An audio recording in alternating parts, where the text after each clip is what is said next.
Another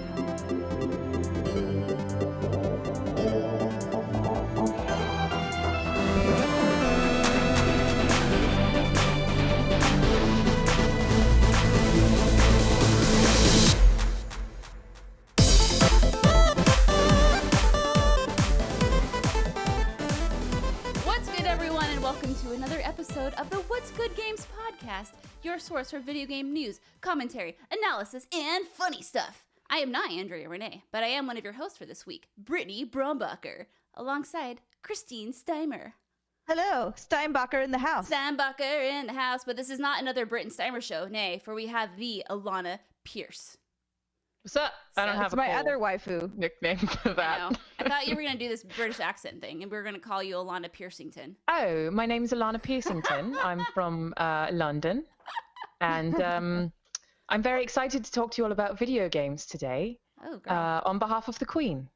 Oh, this is like butter in my games. This is butter in my ears. I could listen. I do also have tea. Oh. So naturally, I am prepared. Did you guys see Paddington 2? No. God, it's good. Though. It's so good. For anyway, those of you, video games. Oh God, I'm coming down with a cold, so I'm going through this weird like puberty voice thing. For those of you watching YouTube on youtube.com/whatsgoodgames, you may notice that I am in the What's Good studio, which means I am at Andrea's house. Andrea is not here though; she is in Australia. You see, and Alanah's very happy about that. Yeah, I know, right? Oh, the irony! Alana's like, what the fuck? Oh, the Super irony. unfair.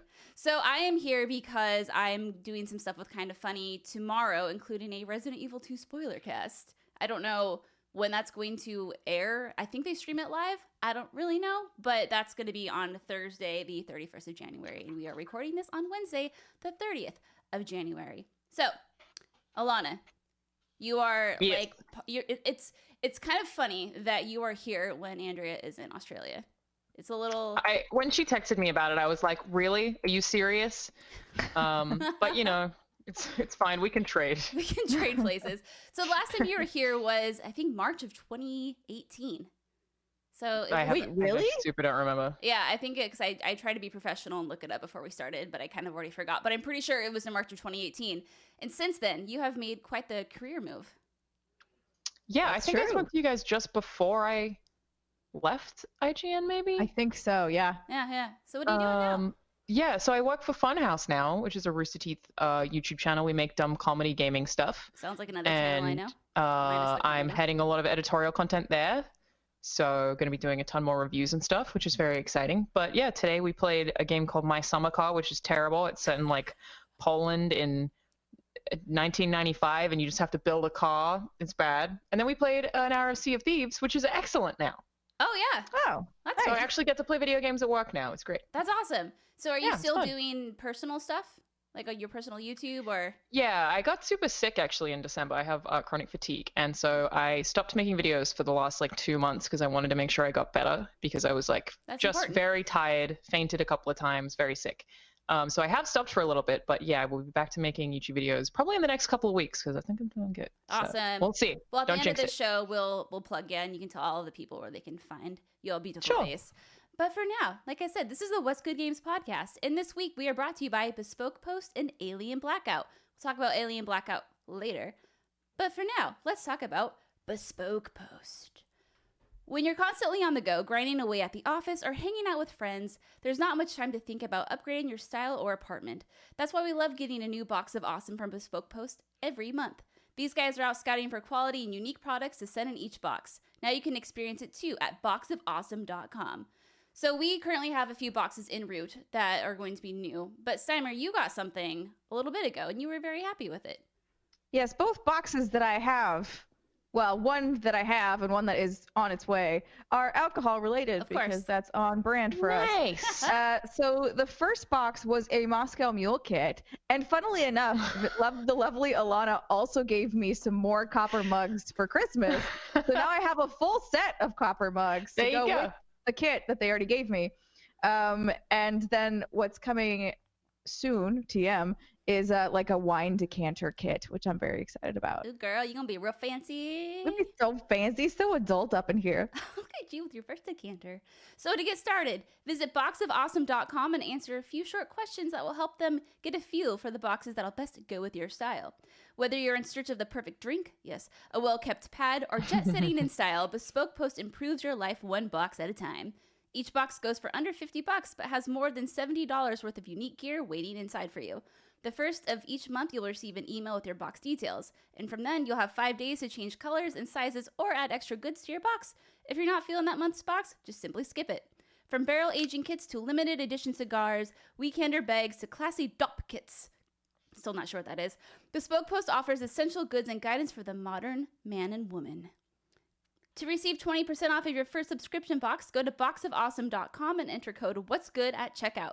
That's boxofawesome.com, code What's Good for 20% off of your first box. Bespoke Post, themed boxes for people that give a damn. All right, ladies, we have a lot of news to talk about this week. I think we're just going to do 2 segments because there's a lot of news that's really interesting to me and Alanah, and hopefully you too, Steimer, because a lot of it's Resident Evil based. Well, the ending stuff is not as interesting, but the front stuff's kind of cool. Is that what she said?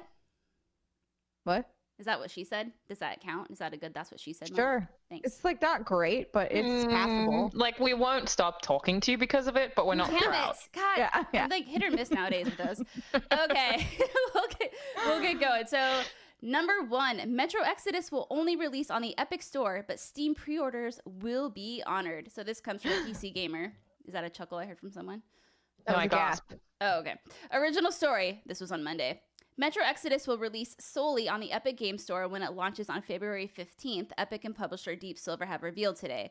This follows news from earlier this month where it was revealed The Division 2 was coming to Epic Store as part of a multi-game agreement with Ubisoft.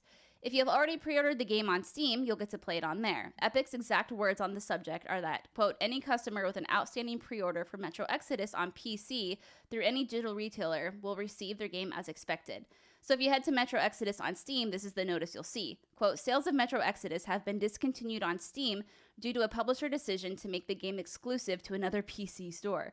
The developer and publisher have assured us that all prior sales of the game on Steam will be fulfilled on Steam, and Steam owners will be able to access the game and any future updates or DLC through Steam.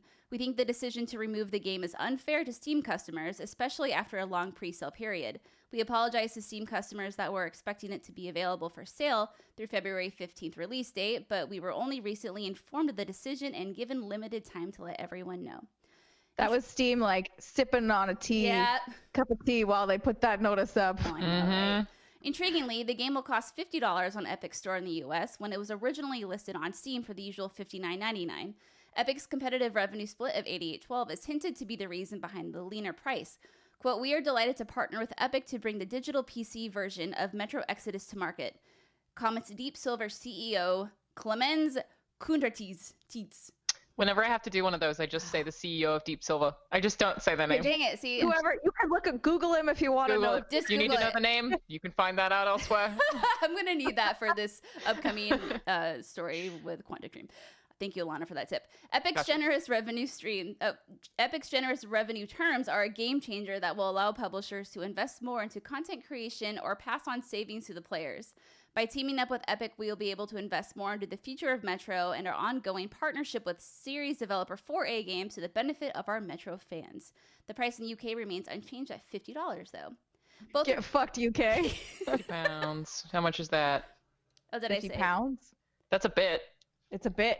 That's an amount of money. Did I say $50? If so, I'm an ignorant American. Oh, no, it's okay. Money. The price in the UK remains unchanged at £50. Thank you. God, you're too good at this. I keep saying it like Siri.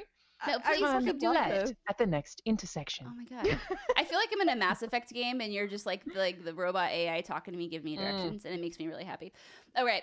Both the regular and gold editions will be available for purchase on the Epic Game Store if you enjoy soundtracks and digital art books. The previous Metro games will also be added to the retailer later in 2019. So we have a couple updates. The first update. A later press release we received from Deep Silver explained that the game will return to Steam a year after release. Metro Exodus will return to Steam and on the other storefronts after February 14th, 2020. Update number 2. FAQ on the move from Steam to Epic. I love you, Brittany. I know, I was like, fact, that doesn't sound right. From Steam to Epic says that people who ordered a physical edition of Metro Exodus oh no, you've broken Alanah. will not be affected, stating, quote, you will receive your packaged game with a key allowing you to play. Does not specify whether the key will be for Steam or the Epic Game Store, but Deep Silver clarified on Twitter today that it'll be an Epic key. I just love also back on the move. I like that a lot. I'm on the move. Okay, so before we move on to the next story about THQ's statement, and I have to clarify that 50 pounds is $65 That's currently expensive. at the current exchange rate. Expensive.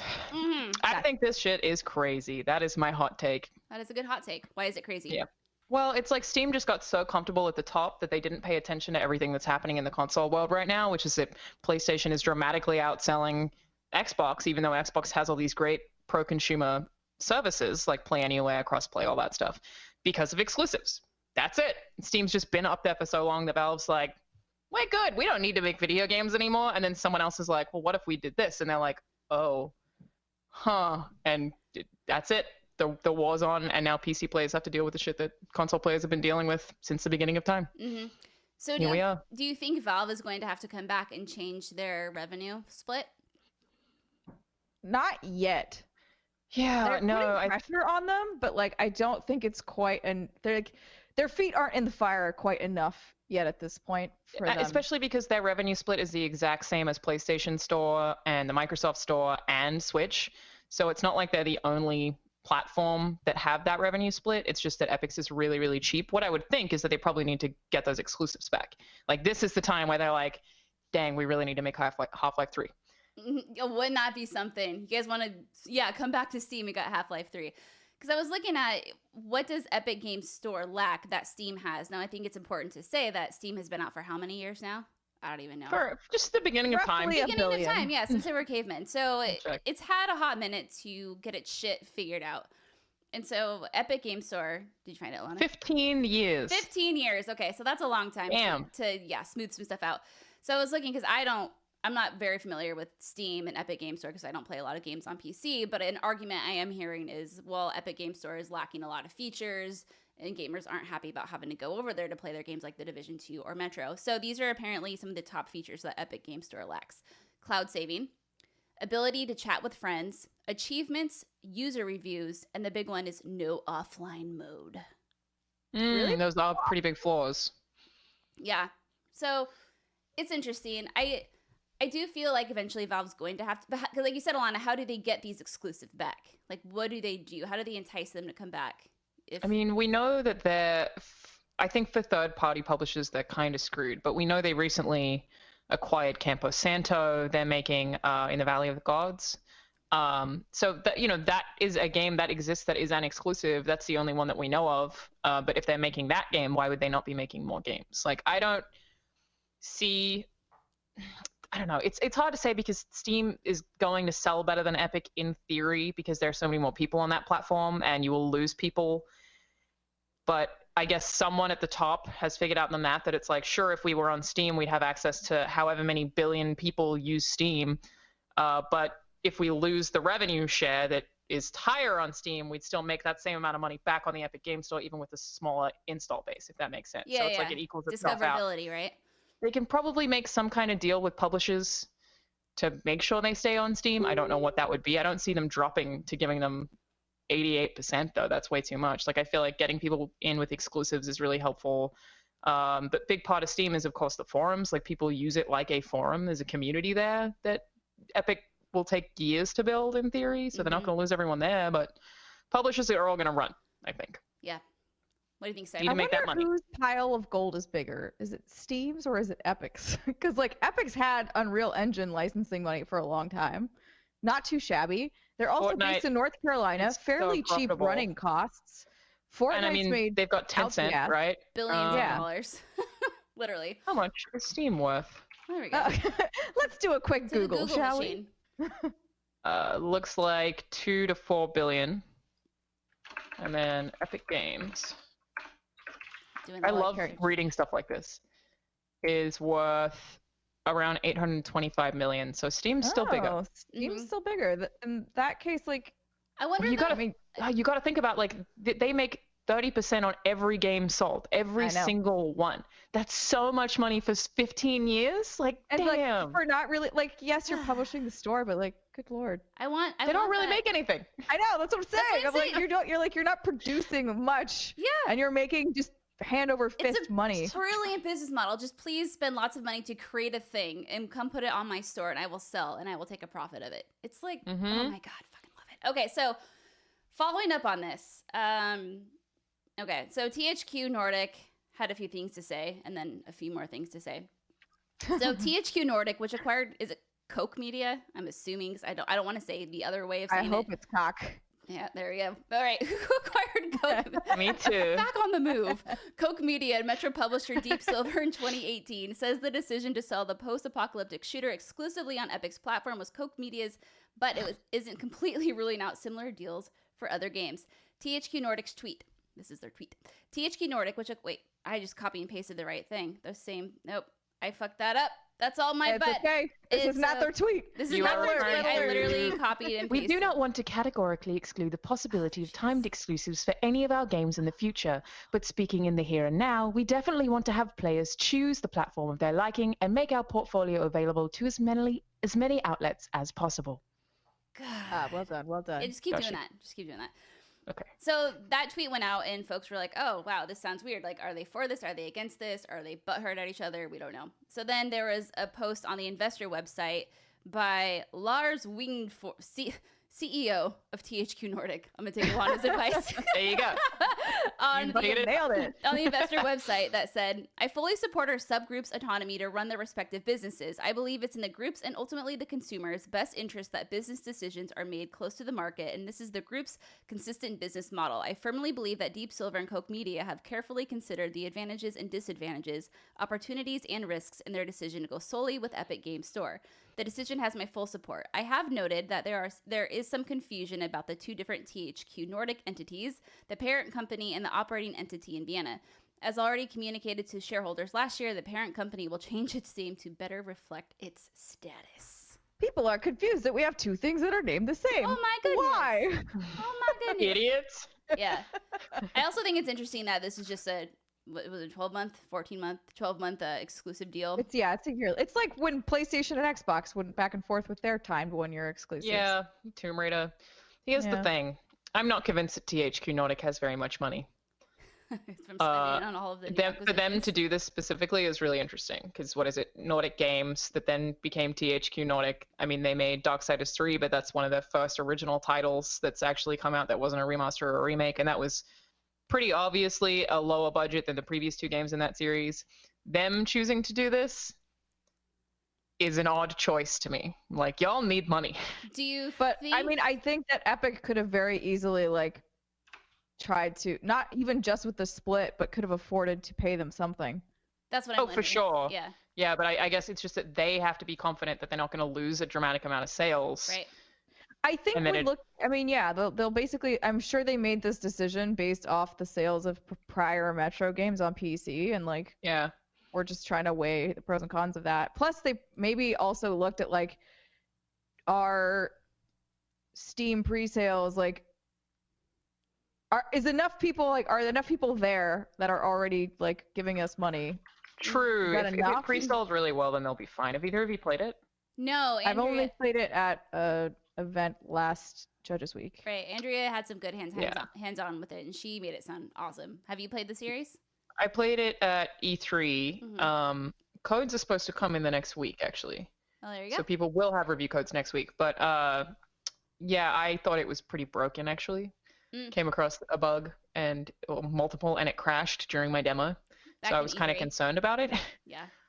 But we'll see, I guess. I'm trying to see how many games THQ Nordic, as they exist now, has come out with. I also wonder if it's a smart marketing move. If you think about it right now, all these games moving to Epic Games Store, if THQ can get on that with Metro, how many people have heard of Metro Exodus now or are now paying attention to it because of this news story? Yeah. It's a few. A couple dozen, maybe. So this is weird. I'm looking at the list of things that they've come out with.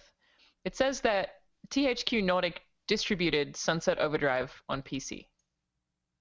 Huh? What? What does that mean? When? Huh? What? It says the list of games they've come out with, Sunset Overdrive is there, platform Microsoft Windows, distribution only. What does that mean? That's interesting. That they what? They distributed it on PC. That's what it means, Alanah. An Xbox exclusive game from Insomniac on PC. Wow.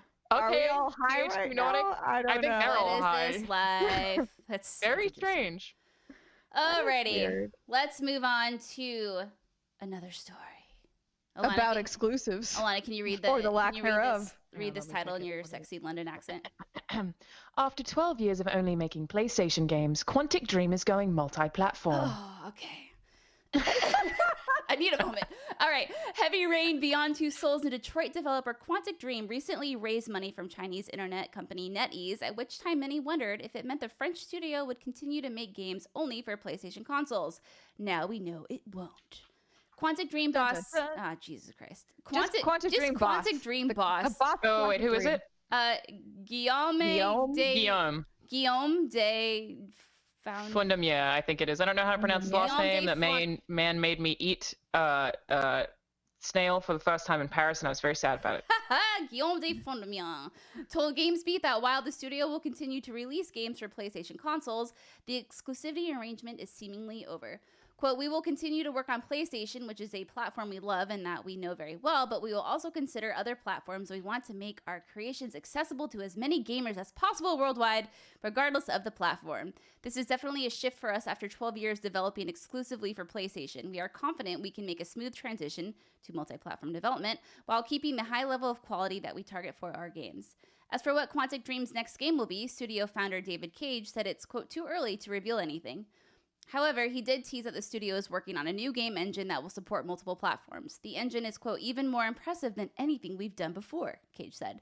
He added, quote, we will keep working on projects that are ambitious and original, building on the genre we pioneered, and that we will continue to develop, but we also want to explore new grounds. Also in the interview, Cage said Quantic Dream wants to become a global multi-franchise company that retains its independence, and raising the money from NetEase will help it achieve that. Quote, we want to keep developing original games in the genre. Why would you use the same quote in your story twice? This is what I get for not proofreading. Quantic Dream raised an unspecified amount of money from NetEase. The company previously invested $100 million into Bungie to develop non-Destiny games. NetEase also invested $30 million in Second Dinner, a small team founded by Hearthstone developers who are making a Marvel game. Dun, dun, dun, dun, dun. So, this surprising? So it's NetEase, right? NetEase, yeah. NetEase is a Chinese company. Right. Mm-hmm. This means mobile games. That's what this means. This doesn't mean, sure, PC also, because they have PC games too, but this isn't like, they're coming to Xbox to make cash. It means they're making mobile games. You don't think and so? It would make sense for them anyway, because that's the kind of stuff that they make. Mm-hmm. But Detroit Become Human sold like 2 million. Yeah, I'm looking. Which is okay, I think. I don't know what they projected. Yeah, sold 2 million copies 5 months after launching, and it's their fastest selling game ever, but we don't know if it's profitable or not. Someone actually asked them on Twitter, and they just kind of bounced around the question and didn't answer. So, well, yeah. Yeah, so you think this means mobile games? Yep. Because NetEase has published I just don't think a bunch of mobile games. I don't think a David Cage game could fit on a phone. That man writes like 1,000-page scripts. He really does. Yeah, I think Detroit Become Human is like 400 pages or something like that. Something absurd. That's the only thing where I'd be like, I don't know. They probably make them episodic or make them shorter. Yeah. Then cut them into mobile games. Cut it up in a different way in order to make that fit. They're just, it's so profitable, and I can see them existing on mobile is the thing, because the way that you play them is not that dissimilar to The Walking Dead or whatever else. To replace Telltale, I don't know. I'm looking. That would be my guess. Okay, I mean, I hope you're wrong, because Me too. Because I would love to see. I mean, I think what Quantic Dream does is really cool, and platform exclusive games, they just don't really benefit anyone unless you are that company or you have that console, obviously. Mm-hmm. And I think what they do is really, really interesting and important for the industry, and it would be kind of, I mean, I'm not trying to shit on mobile games. Like, that's not what I'm trying to do. I think you can get a really great experience from a mobile game, but there's just something about a console game doing all the beefy things a console can do that a phone can't. And I think if they can... Playing on a phone is not that fun, because you have to control the thing on the screen you're playing on and whatever else. It's like just not as comfortable. Like, I would definitely prefer that things stay on console or PC, but right. I don't a big think market it in would China. Be exclusive I don't think they would make exclusively mobile games now. I just don't see David Cage being like, yes. Because David Cage especially is like a man that has aspirations to basically be like movie directors and like, Absolutely. a movie director. And I don't see him being like, yes, I will bastardize my dream in order to make stuff on a phone. And again, like, I think it's mostly I think they probably do both, right? Like that they would, exactly. It just means that they would introduce mobile games. Yes. Yeah. It's just that's the Chinese market is heavily mobile. Totally. I can see it working for them because I know StarCraft is really popular in China. It's like I think PUBG is kind of popular over there. I don't remember. PUBG's everywhere. David Cage games are not the kind of games that are popular in China. But yeah, I do find that interesting. NetEase isn't necessarily going for the Chinese market if they're making this kind of move. But I'm curious as to why they picked Quantic Dream then, because like I think while they do really interesting things, I don't know that they've ever made hand over fist money. Right. I think obviously they've made enough to keep their independence, but I don't know. I find this sort of interesting. I'm glad if this means like Xbox users, whatever, PC view, everybody gets a little bit more of Quantic Dream and like the weird shit that David Cage comes up with. Cool. But yeah, I'm not sure what it means otherwise. Yeah. Guess we'll find out. I was looking into it because it was said, been doing PlayStation games for 12 years. I was like, when did Heavy Rain come out? Almost 9 years ago, Heavy Rain came out. Oh my god. Can you believe that shit? Alanah, you were still a baby. 9 years ago? Were you even potty trained 9 years? I'm joking. Yeah, but like only just. No, it's just crazy how time is flying. I would have been 15. Yeah, I played it when it came out. Yeah. Time is flying, man. All I don't like thinking about it. Oh, it's okay. You got many more years to be young. You're like, good. Nope, I'm good. Get past it. Keep going. All right, let's talk about E3. You guys excited? Yeah. Oh my god, cool. I love it because whenever people are starting to talk about E3 in the video game industry world, especially on social media. I've already booked my accommodation. Yeah, I have. Well, no, wait, I don't. That's PAX East. Shit, I gotta do that. Anyway, everyone's talking about it. I was like, shit, I haven't done that yet.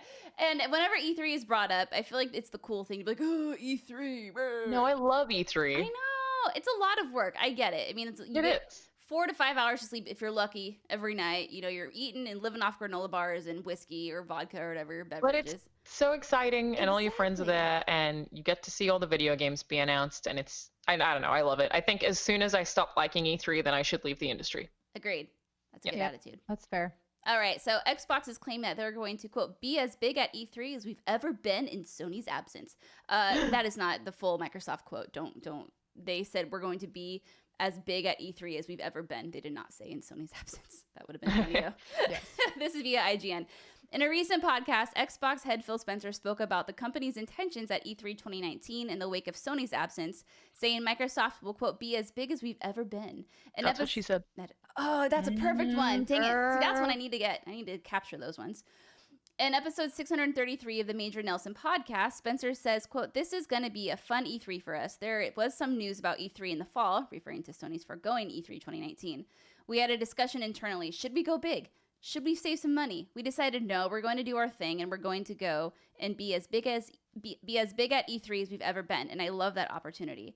As for what we can expect from Xbox during E3 2019, Spencer says, I'm looking forward to this year. I think we're still going through some of the internal discussions about how long-term versus how much near-term do we talk about. The content that we have will be great. We'll talk about our future. They go on to discuss hardware, but don't talk concretely about the next console generation. During the podcast, they also discuss what Microsoft's now large stable of first-party developers are up to and what these expansions mean for Microsoft.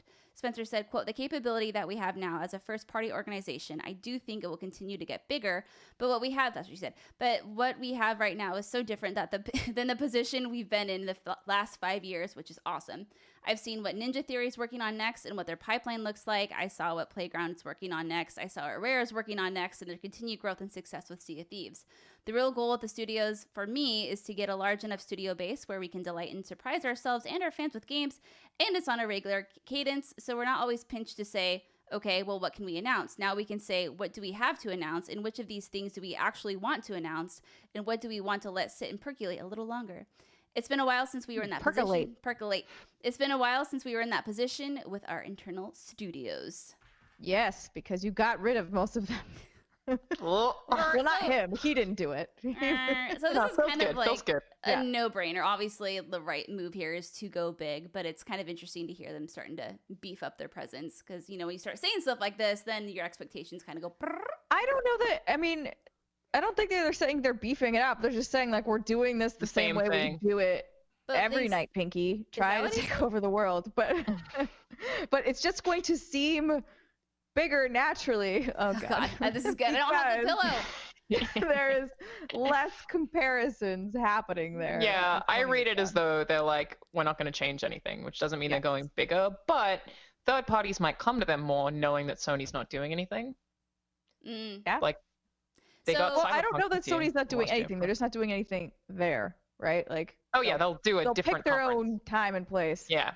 Okay, so I see how you're reading it, because when I first read that, we're going to go and be as big at E3 as we've ever been. In my mind, that was translating to, we're going to be bigger than we've ever been, but he doesn't specifically say bigger than we've ever been. Yeah. Yeah. I think we're going to go do our thing, to me, just reads as like, they're going to do the same stuff, but do the same I don't know. Now that they have the studio acquisitions, I'm actually really excited to hear about the first party focus. Like, maybe we'll actually get announcements. What the hell is Rare working on? That's what I want to know. Yeah, and I feel like it's not quite time yet, though. Like, they just announced them buying all this shit. Shut your mouth. Give me a new Fable. And, like, IPs take a long time to develop. Granted, unless studios are just picking up existing IP, that's a different story. Isn't the rumor that Playground's working on the Fable? Yeah, which is because they had job listings for open world RPGs. Right, and then someone who, it's got to be one of those two. It has to be a British studio, which I guess Ninja Theory could do as well. But I don't know. That would be weird. Yeah, it would be. They'd have a very weird library. The games Ninja Theory's made to go from Hellblade to that, but I'd take it. That would be funny. I mean, they probably acquired all of those studios with something being made. You think Playground, we know, is definitely working on that RPG and has been for like 2 years. That might be nearing announcement time. Yes. Rare is obviously still updating Sea of Thieves, but working on something else. PvE. Obsidian. Sorry. Obsidian, Ninja Theory. What's the other one? The studio who made We Happy Few? Oh shit, what is their name? Compulsive. Compulsion? Yeah. Compulsion? Fuck, what is it? Let me look it up. Might be Compulsion. I think it's Shun. Yeah, I think you're right. They just published their game, so I don't imagine they have anything coming soon, but I don't know. It's an exciting time for them. And I feel like regardless if this statement was made or not, even if they do beef it up, the eyes are all going to be on them, because obviously everyone knows, an analyst just came out and said that Xbox One has sold 41 million units, which is less than half of what Sony has sold. And so knowing that Sony's not going to be at this E3, I feel like all eyes are on Xbox, especially after that last year's E3, like you were saying, Alanah. Really so no matter what, like they know, I think they're kind of playing it cool here, but I think they know that the pressure's on, and that this is really their time to just tell everyone, like, shut the fuck up, buy our console. We have some cool shit going on. In those exact words. If they have a conference and people are like, meh. Yeah. And Sony's not even there, like, that's gonna sting. The last year was really good though. Like, I feel like Phil kind of got everything back on track after Matrix screwed it all up. So. Oh my god, I fucking hate that guy. We should be fine. And I want to know more about Halo and Gears and all that good stuff too. So especially Halo Infinite. I'm like, what is going on with this game? Because we just got that one teaser. I'm sure that'll be a big chunk of their conference. Oh my gosh, I'm so excited. Give it to me. So excited for our E3 prediction show. That's not going to be for another like 5 months, and it makes me sad. Still excited. Still very, very excited. Okay, now we're going to talk about, this is the mini Britt and Alanah segment. AKA I will go have a nap. I have called this Resident Evil News, AKA Britt and Alanah segment. Steimer, we love you and appreciate you. So these are just a few little short stories, but they're all pertaining to Resident Evil 2. And I am so happy Alanah's here with me this week so we can talk about it. All right. It's a good video game. The first thing, Resident Evil Netflix series reportedly in the works. This comes from Deadline from Nelly Andreeva. Exclusive. This just came out, I think earlier this week. Resident Evil is headed to television. I have learned that Netflix is developing scripted series based on the hit action horror franchise. I hear the series will be a Netflix global original. German production company and distribution company Constantin Film, which is behind. Is it Constantin or Constantine? Does anyone know? Constantine? Anyone's guess? Doesn't matter. Which is behind the Resident Evil movies, loosely based on the Capcom video game series, is the studio.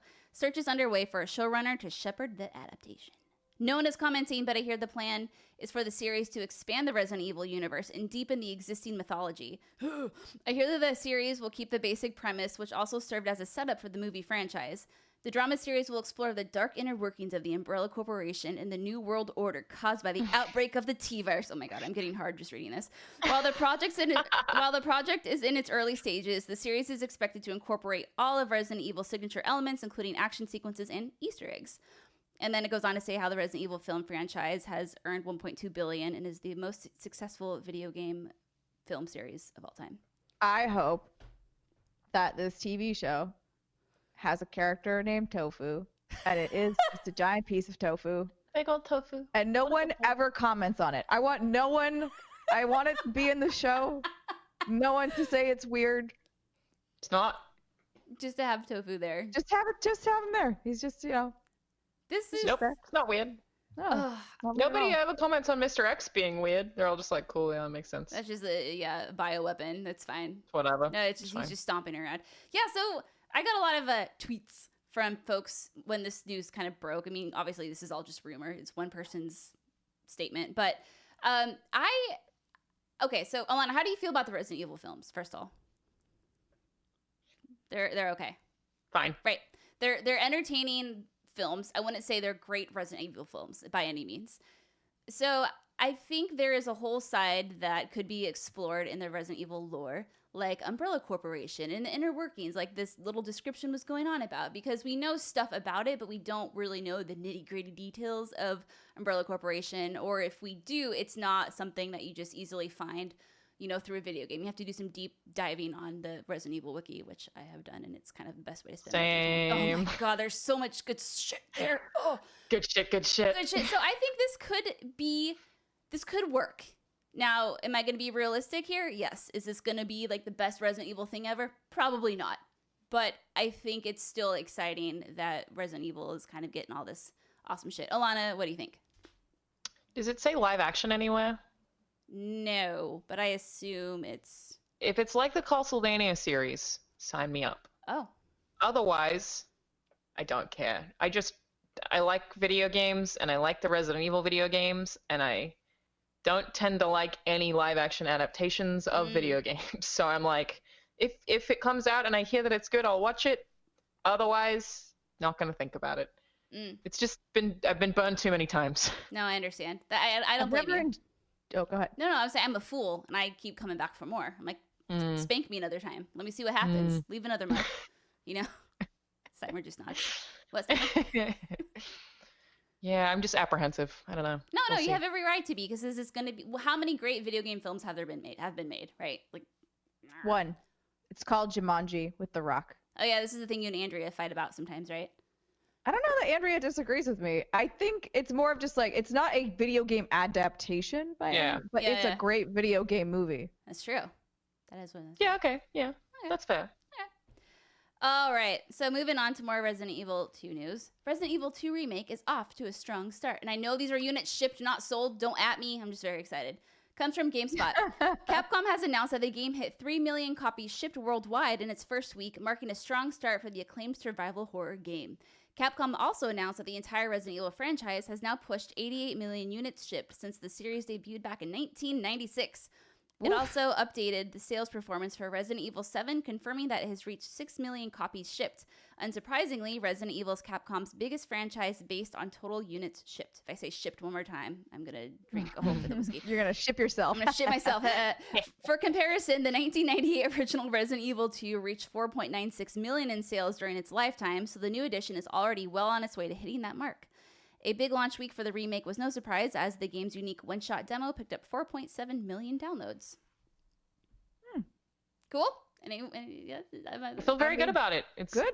It's very, very, very good, and this means that in theory we will get more Resident Evil remakes, which I would love to have. Which leads us to... You should mention that. Capcom is eager to remake Resident Evil 3 if fans demand it. So when Resident Evil 2's remake was announced, fans speculated that Resident Evil 3 is likely not far behind. It turns out Capcom is thinking similarly too, but is not quite ready to commit. In an interview with Japanese website GameWatch and translated by Gearnuke, Resident Evil 2 producer was asked about the possibility of Resident Evil 3 now that its predecessor has released. Okay, I can say this. Hirabayashi explains that they only did Resident Evil 2 because fans had been asking for it for so long, so they just need fan permission to do Resident Evil 3. I think Hirabayashi is a liar. Adorable thing to say though, like, oh, we need fan permission. Okay, so not true. That is not true. So I know you, Capcom. Come on. This is already.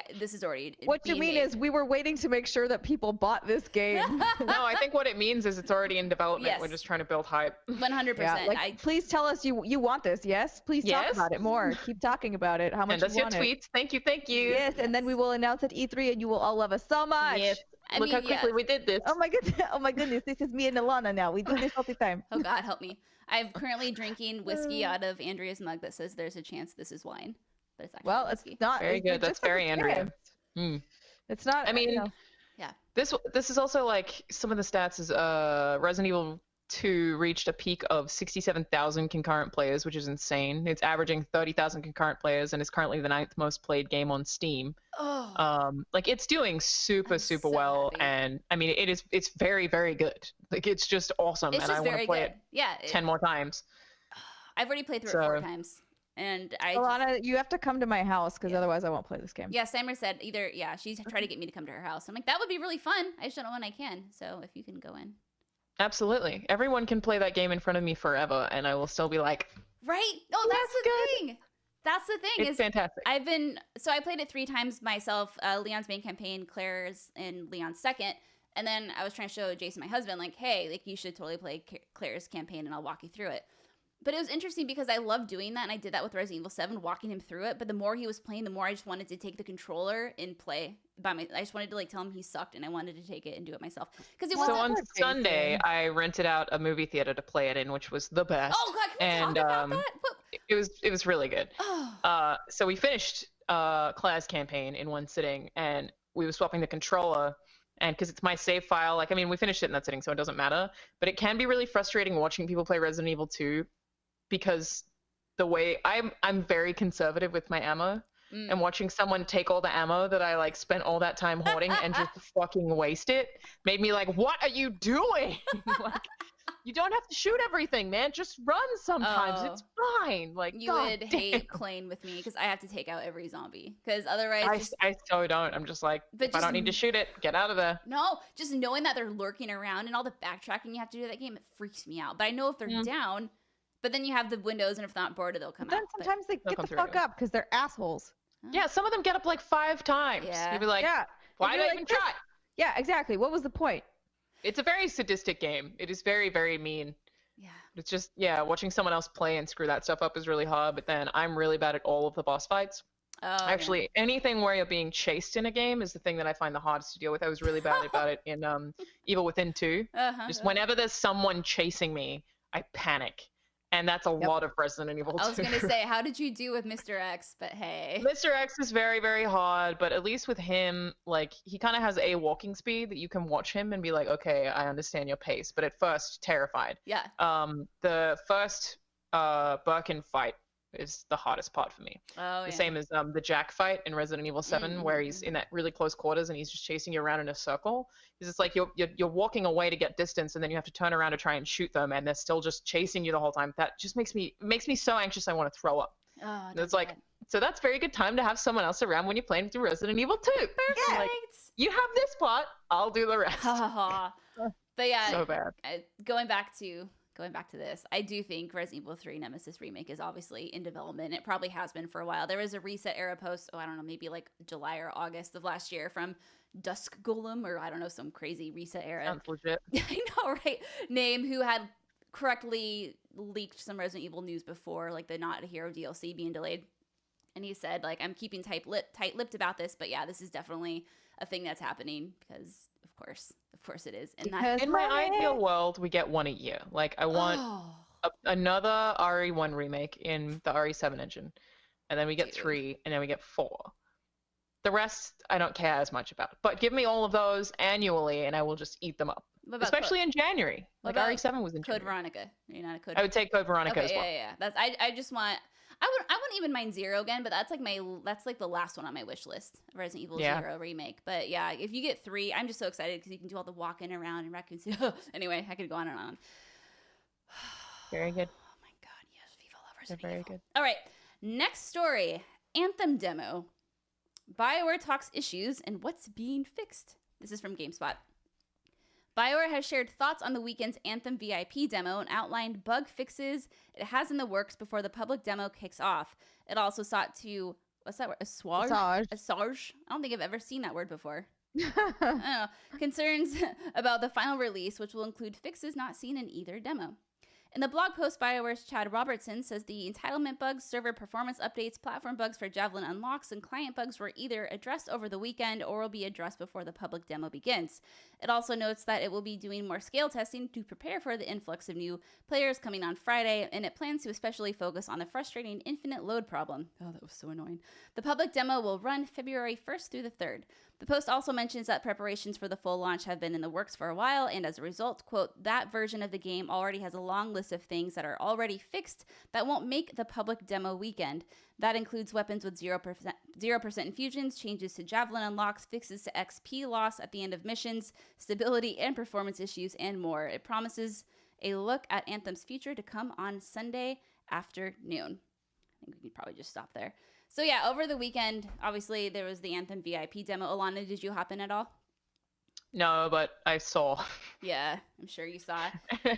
And it was kind of a clusterfuck. You know, it was funny. On last week's show, Andrea had mentioned that she hopes that there aren't any server issues. Well, I think these are probably some of the worst that I had seen in a demo, you know, whatever you want to call it. But it happened, but thankfully Steimer, Andrea, and I got to play, but we'll talk a little bit more about that in the next segment. But mine weren't that bad. Yeah? Like, honestly, I think I got the infinite load time twice. Oh. That's not bad at all. So, like, no, it wasn't bad. For me, it wasn't bad. Yeah. The thing that gets me is just that this wasn't a VIP demo. This was a beta test. It's just that it was an EA Access thing or an Origin thing where they had to say that it was a VIP demo, and it's a lie. Like, people had to pay to get access for the most part, which sucks.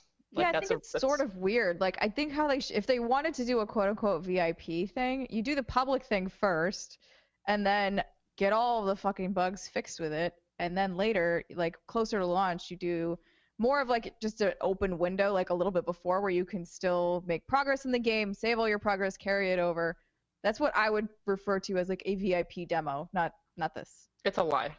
It's just someone at EA made them call it that, and it was never that. It was always a beta. Yeah, that was their whole thing, right? Even in press events that, you know, we would do at conventions, it was, this is not a beta, this is the demo, this is a vertical slice of this game, and it's going to behave as such, and that just sets up really poor expectations. And like you said, well, I think technically it's not a beta, right? Because it is a vertical slice. It wasn't the game. It is a section of the game that has been branched off of the main game earlier. So like I don't know the technicalities behind what you can technically call a beta or would want to call a beta versus a demo. So I imagine that probably had something to do with it. But this is going to be a very never in a million years called this a VIP test. Yeah. Or a VIP demo. Like, don't put the words VIP there when you know shit's gonna be fucked, because it's the first time you're really getting a large influx of players. And you never know with this. You don't know how to anticipate any of these things that are happening, or like what people will run into. So maybe just don't call it that. Yep. Yeah. Yep. Just set expectations. Kind of. Well, yep. I feel like it all would have been fine if they hadn't done that, but like what Bethesda did with Fallout 76. It's gonna be broken.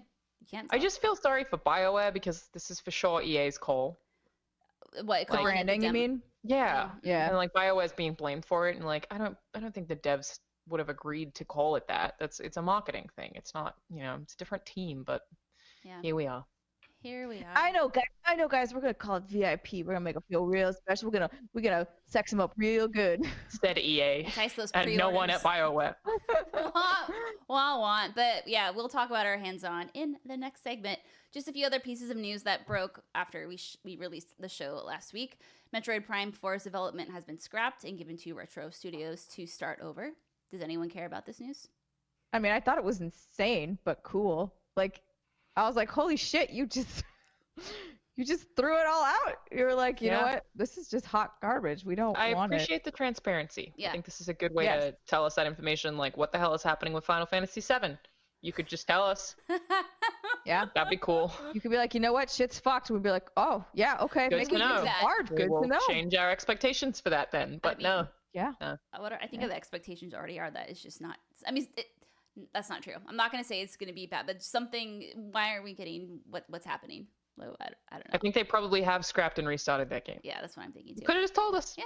No, and it's cool, like you said, that Nintendo kind of was like, hey, this is a thing that's happening. I think I'm not trying to like I don't want to say pull a Steimer because that's not nice to Steimer. Wow. But I feel like this probably was more the Nintendo trying to just get in front of the story. You know, like they're going to, when you say 2018 and beyond, like what Bill Trinan said, you know, when you say 2018, we didn't get anything really last year, right?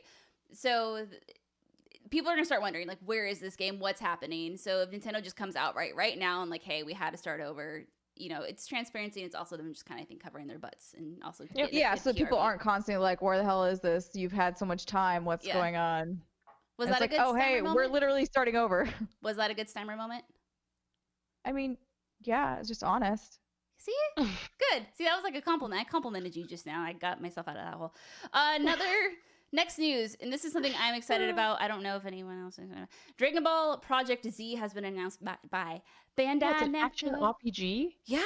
Are you a Dragon Ball fan? Crazy. I love Dragon Ball. Oh, okay. Perfect. I should have made this a bigger story. This would have been number one. No, I wouldn't have. Okay, so this comes from I'm assuming it's alt character. Yes, .com. So this is developed by CyberConnect 2 of the Naruto Ultimate Ninja Storm series fame.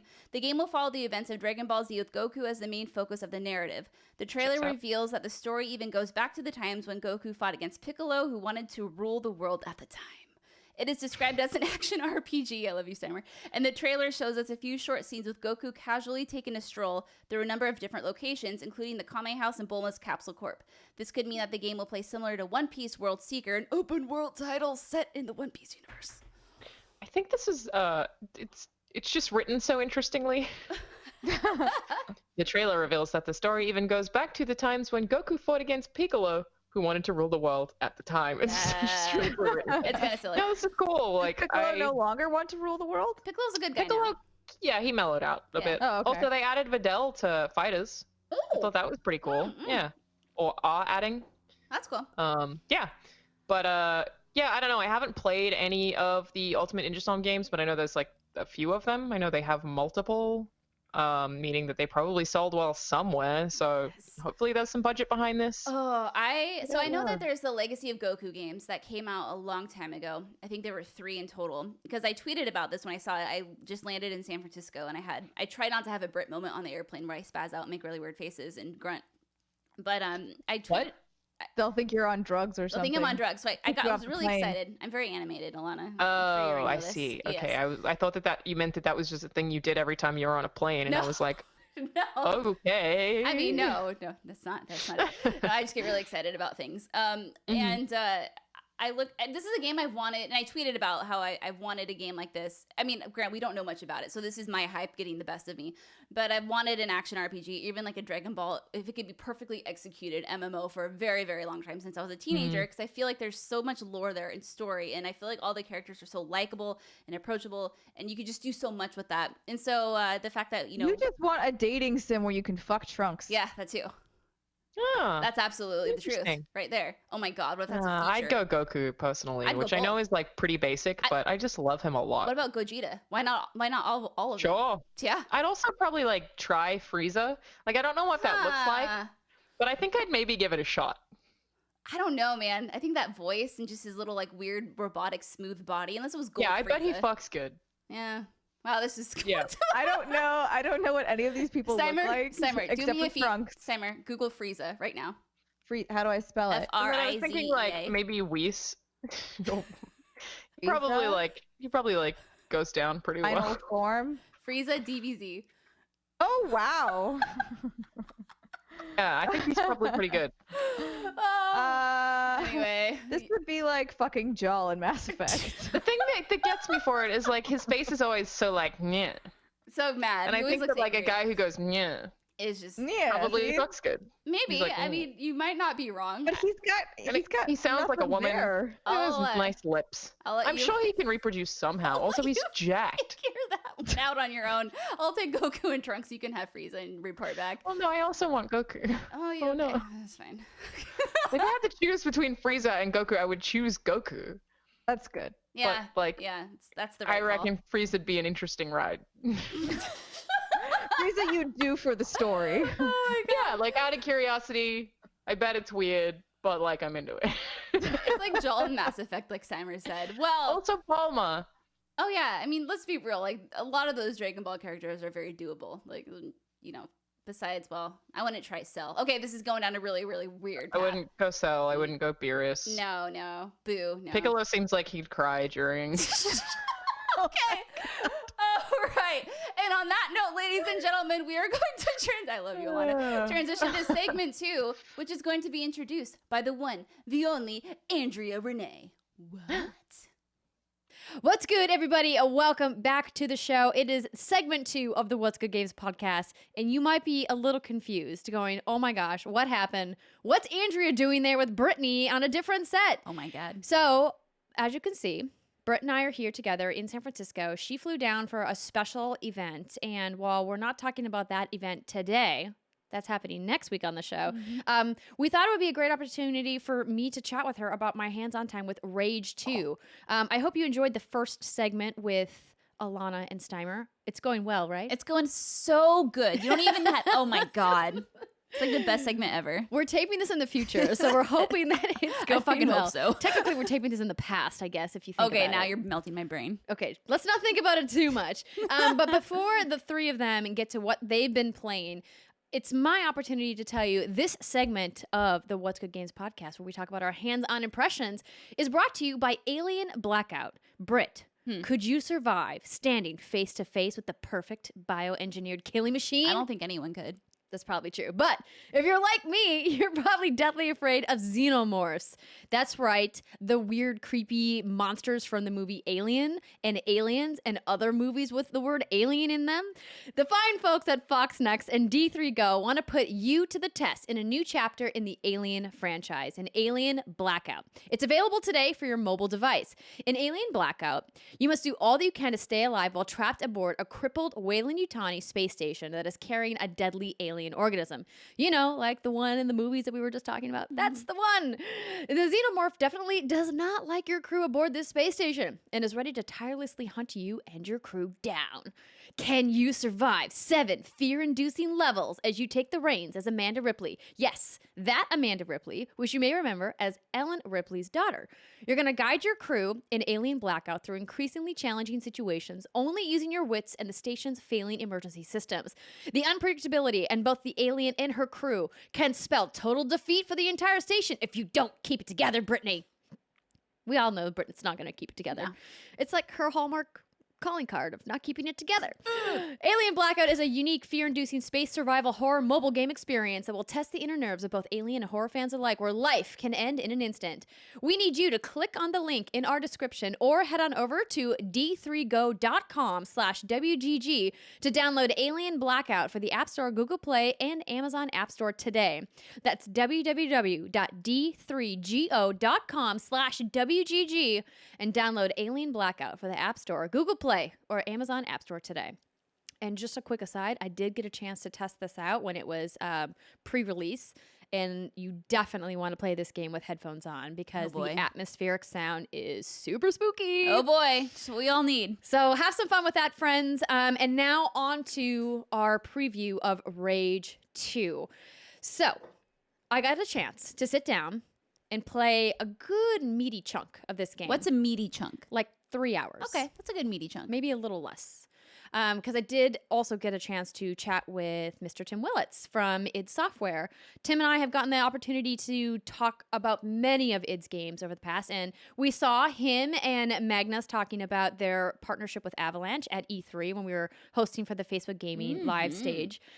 Earlier, I was going to say this year, but it's last year. Oh boy. Oh my goodness.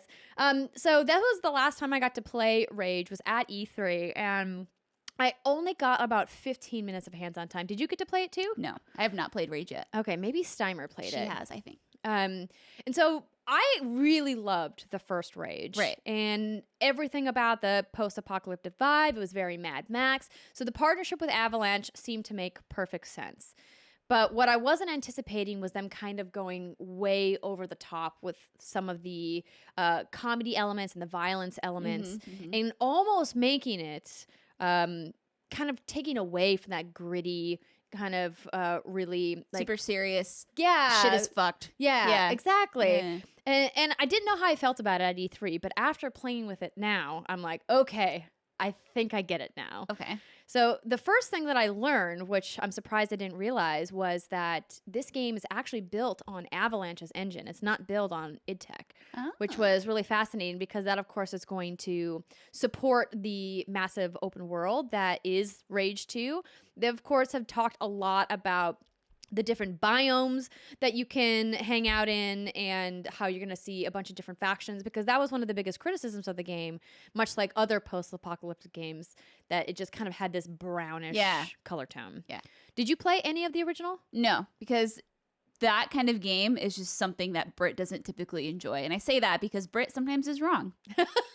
Post-apocalyptic, brown, it's just... unless the story is super duper enticing, it's hard for me to like get excited. Yeah, and the story in the first Rage was really polarizing. Some people really liked it. Other people thought it was a bunch of cop-outs and like a bunch of big plot holes. But we're not here to talk about the first Rage's story. We're here to talk about what I played in the demo. So the game, in case you weren't familiar, is set 30 years after the events of the first Rage. You play as a character named Walker, and you can choose to be a female or a male Walker, which is great. You're going to start in a settlement called Vineland, where you're attacked by the Authority, who is the villain in the game. So that's like the opening. So the Vineland is like the tutorial intro area where you're gonna learn to use your abilities and your weapons. So there was a little bit of abilities in the first game, but they've really amped that up this time around. So the nanotrite is what they call the abilities, and you pick those up through some of the like nuclear waste material. I think I'm getting that wrong, actually. I think it has something to do with the things that they shot down from space. There's a lore nerd out there that's correcting me as I speak, so maybe I won't go into the lore. So I'm just reading my notes here. Okay. So the skills aren't acquired by level. Is there leveling up in this game? Yes. Okay. So there's leveling up, but you also find skills by going to vaults underground. So I've got some gameplay here. YouTube.com/what'sgoodgames. Yeah, that I'm going to throw up here so we can take a look. So Wellspring is kind of where you get thrown into first. So this is kind of like the opening area. The first thing you're going to notice when you look at this gameplay is colors. Neon lights. Lots of neon. You're going to see some factions. So this is obviously one of the hub worlds that you're going to get into. You're going to find a bunch of vendors here. You're going to find a bunch of quest givers and, of course, a bunch of things to advance the narrative of the game. I like this. Yeah, so enjoy that while I pick up my notes here. Let's see here. So, kind of like apocalyptic Vegas. I have I never thought about it that way. I got you. It does kind of feel that way with all like the lights and everything. Yeah. They're all like, hey, look at us. We're all fancy and bright and surviving with our neon lights. So one of the big things about Rage 2 and being 30 years after the original, of course, means that life has found a way, so to speak. Right. That in the first Rage, you were really seeing mostly mutants and like factions that were barely scraping by, and now there's like full-on established settlements, and it feels like civilization is returning. Okay. At least in certain parts of the game. Sure. Let me just scroll ahead here and see what else we got. I mean, 30 years is a good chunk where you can say, okay, this is what's happened. This is now the land we're dealing with, and you can justify it. Yeah, exactly. So this is one of the main characters that you're going to meet in the game.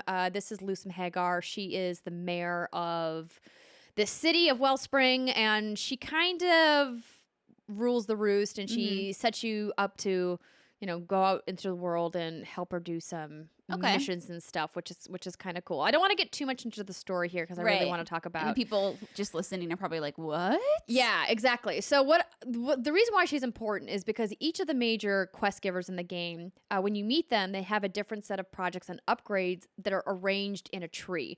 You're going to earn project points you can then spend on those upgrades, and then you earn those points by completing activities in the world. Like, so for example, she's going to give you a bunch of activities to go out and play, and then you're going to go do them if you're like, hey, that tree looks kind of cool. The first thing that I thought of when they talked to me about this system was it felt very Borderlands to me. Oh, that's a good thing. In the sense that, you have these kind of themed skill trees that you pick, and then once you start putting points into it, you want to ultimately get to the big cool ability at the bottom of the tree. And so this is kind of like she's the first of those 3 people that you're going to meet. The other ones are a guy named Dr. Cavorsier. Okay. Who's going to help you, who helped you defeat the Authority in the first rage, which is kind of cool. And then there's another guy named John Marshall, who's a resistance fighter also from the original game. So are these optional? Do you know? Do you have to do these skill trees? I mean, you should. I don't think it's required, but I don't know for sure, because I guess I just assume that if you're playing a game with a progression loop that you're going to want to You're going to want to do it. Right? Right. So that's kind of my feeling on it. But if they're required or not is a great question, Britt. I don't know. I'm sorry, you're not the developer. So we jumped ahead now in the gameplay that I'm showing you guys. For everyone listening, again, as Britt mentioned, if you want to check out this gameplay, you can head on over to youtube.com/whatsgoodgames. And it's showing a little bit of car racing. So one of the big things that I liked from the first Rage was the car combat that was involved. And what I love about Avalanche being involved with id this time around, and it's clear that they brought that kind of crazy over-the-top car combat that you see in a franchise like Just Cause. Yeah.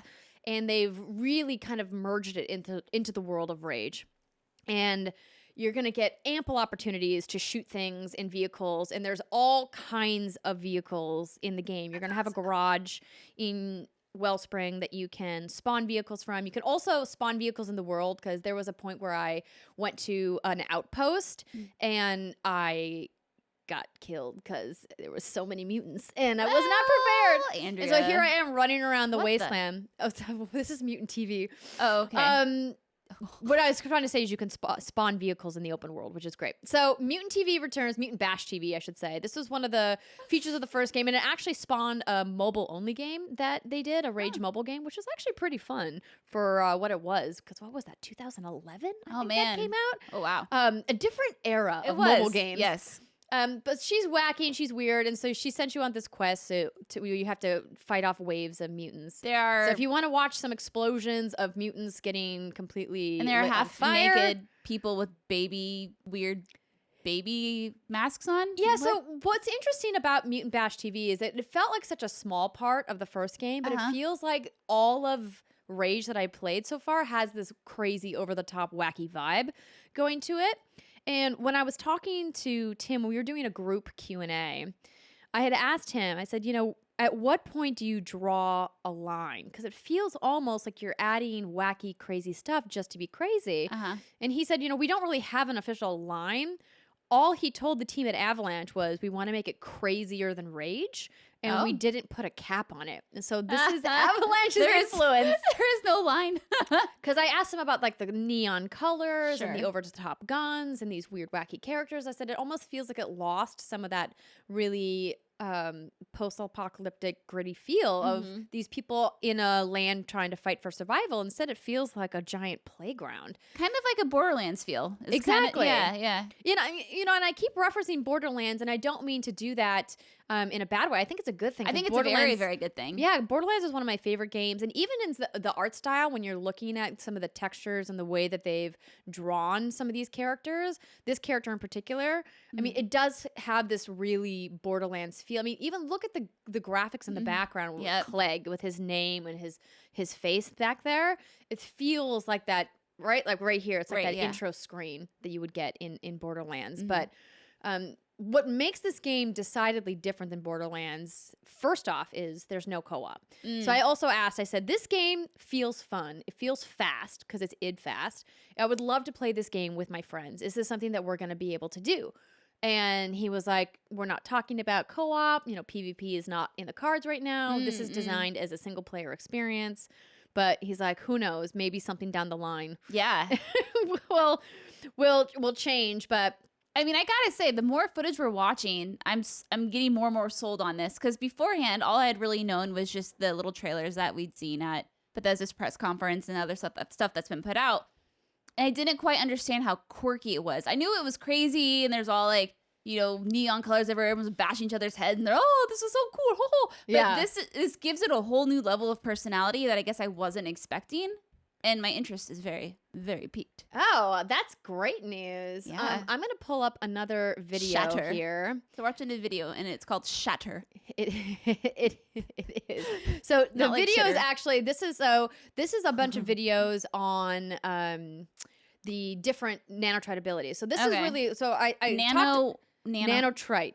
Okay. So I talked a little bit about this game being fast. So the first thing that I felt when I was playing it this time around in this demo was, wow, this feels a lot like Doom. It feels a lot like id. Okay. And I think that that's a great thing, because id has a very particular play style when it comes to first-person shooters. And them bringing that into this, I think, is only going to make it more appealing to more people. Right. And they are really focusing on people. I know we're seeing some weird, wacky combos. So the great thing about Rage versus a game like Doom is all about the guns, right? Right. Like you don't hide and cover. You're just using guns all the time. You're shooting demons. You're ripping their faces off. Rage 2 is about comboing your abilities with your guns and also using movement to kind of have a much more diverse play style. And what I love about it is that it kind of allows for multiple types of players, whereas a game like Doom, it's like there's really just one way to play Doom. Aim and shoot. Exactly. So you can obviously choose what kind of guns you want to dual wield or whatever, but in this way you really get to choose what kind of abilities you want to upgrade. So we just saw a ground pound there. There's shielding. You can throw enemies. There's just so many different ways to use your nanotrite abilities and to become superhuman.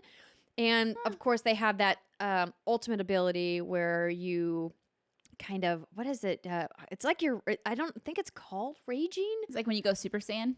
Exactly. It's basically like when you go Super Saiyan, pretty much is what I'm trying to say. But I'm looking in my notes here to see if I can find the exact name for it, but I'm not. No. One of the things that I wanted to mention when we were talking about some of the guns here, I'm going to pull up another video, is I thought it was really fascinating that they gave two different ways to shoot.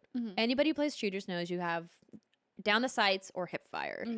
And they wanted to make those two things feel fundamentally different. So certain guns will behave differently down the iron sights than they will if you're shooting from hip fire. Oh, that's interesting. Which I thought was really fascinating. For example, there's a standard handgun that does burst fire in hip fire versus a single powerful shot if you're aiming down the sights. Oh, so if you're like, it's almost like having two different guns at once. Then exactly. I thought that was really cool and something that we haven't really seen before, and at least not that I can recall. And if it does exist in another game, then I mean, we've seen guns that have had special abilities, but not that fundamentally act different. At least I can't recall either.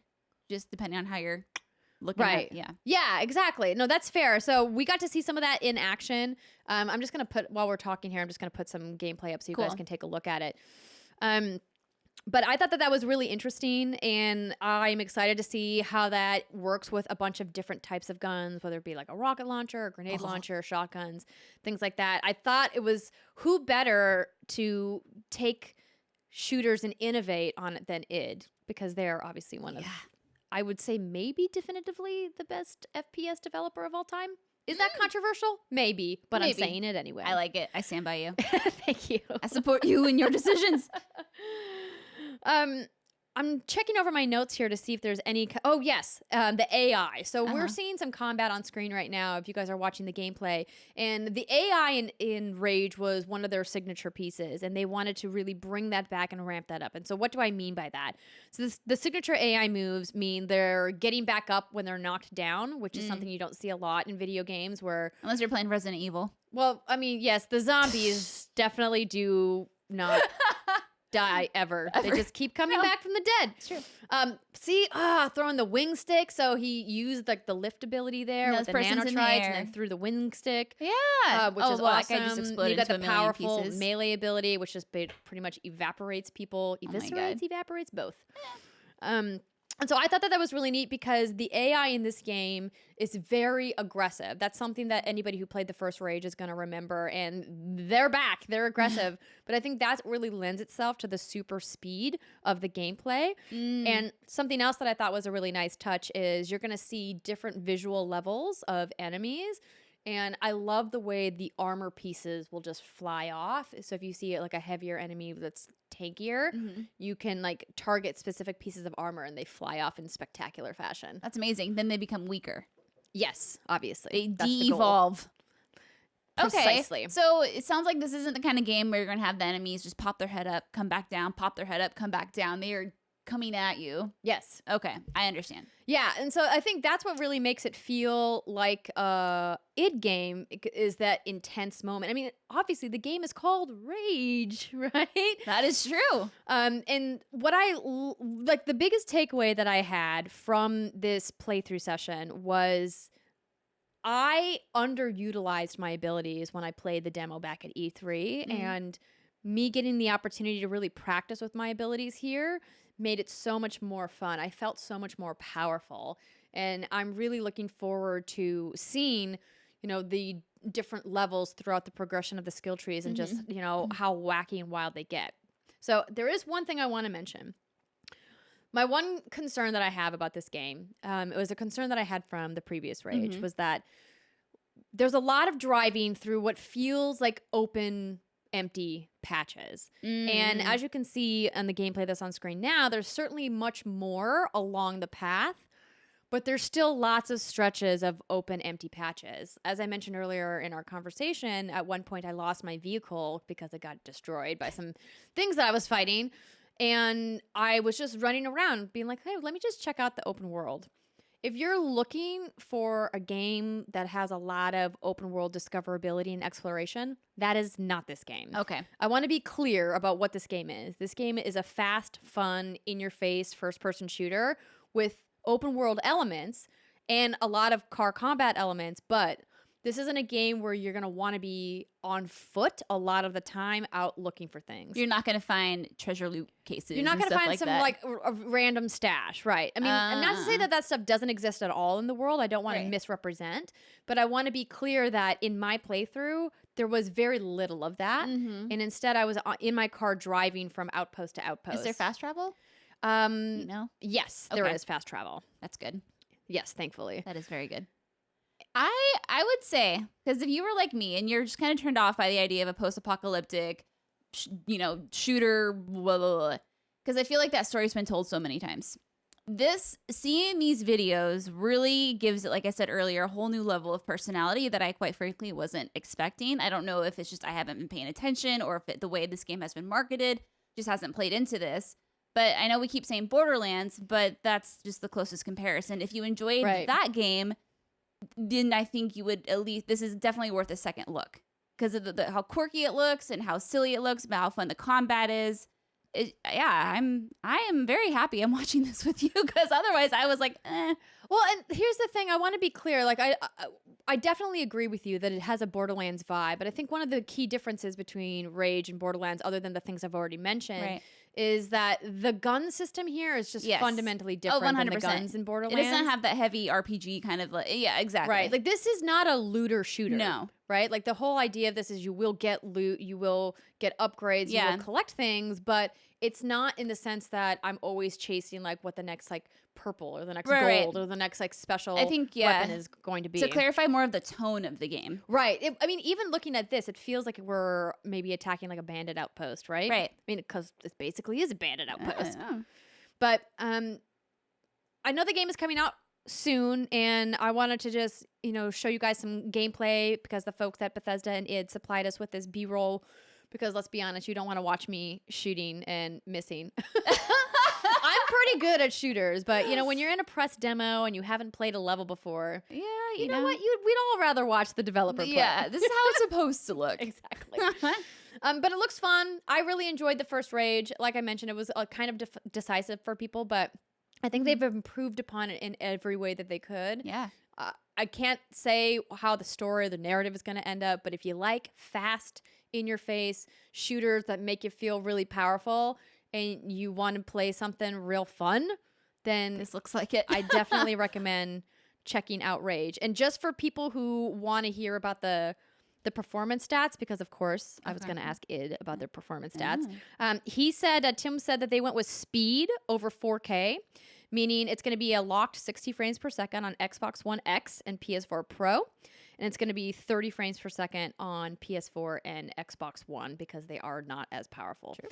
And I believe that means that PC is uncapped.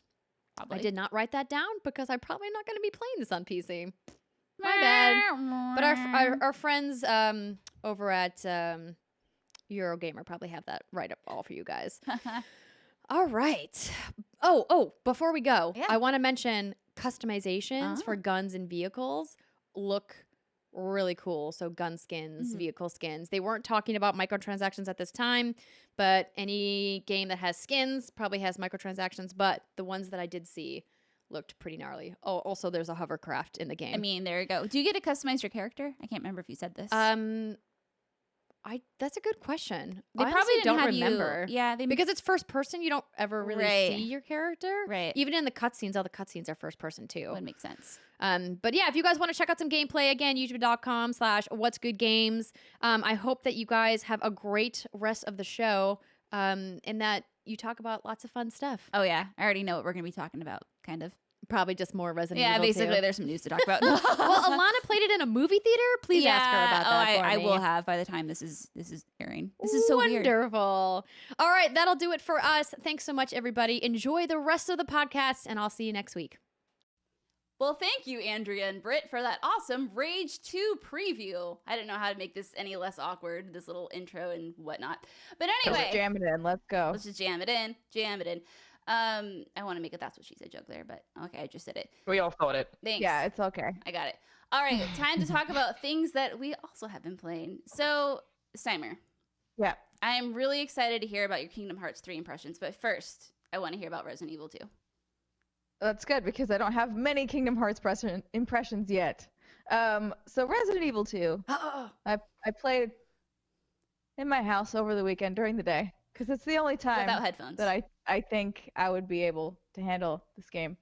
And sure enough, I ran around a corner and ran face first into a zombie and screamed at full volume.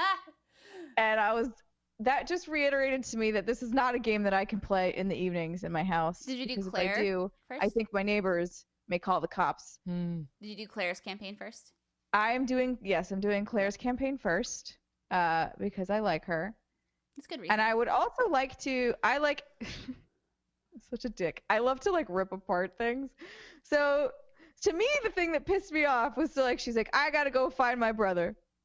She gets to the police station. Hey, I made a lot of jokes about this specific thing. And then this motherfucker is like, your brother's on vacation. And I'm like, he's on vacation? Yeah, he's in Europe. And then she's like, oh, guess I'll stay anyway. Right? Okay, number one, not only that, she's just like, he's on vacation. Good. I would be like, what the fuck? He didn't call me and tell me he was going on vacation. He just goes to Europe on what an asshole. That's an asshole move. I mean, it is. And yeah, yeah. Anyways, I thought that was funny. And then yes, especially how she sort of just takes it in stride and then is like, well, guess I'm stuck here with you. How far through are you? Not that far. I'm 4 hours in. What did you do most recently? I'm still wandering around the police station. I've almost got the third medallion. Oh, okay. Okay.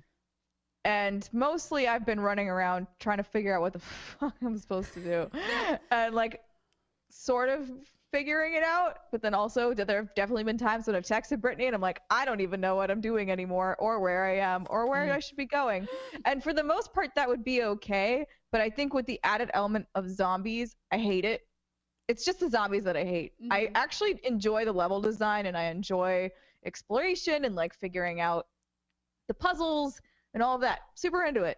But those motherfucking zombies and their bullshit headshots that aren't headshots, or some of them are, that's just so inconsistent that drives me up a wall. There's supposed to be a really specific shot, like you could shoot them. I think it's like right in the middle of the forehead is what kills them. I've heard that too. I have not been able to nail it down, and I've shot many a zombie in my day. I've made a few of their heads explode. Me too. I've done that. Well, some zombies will pop, and then others will not. I wonder if it's more of like a critical hit in an RPG, like if you just get lucky. I don't know, because I can't nail it down.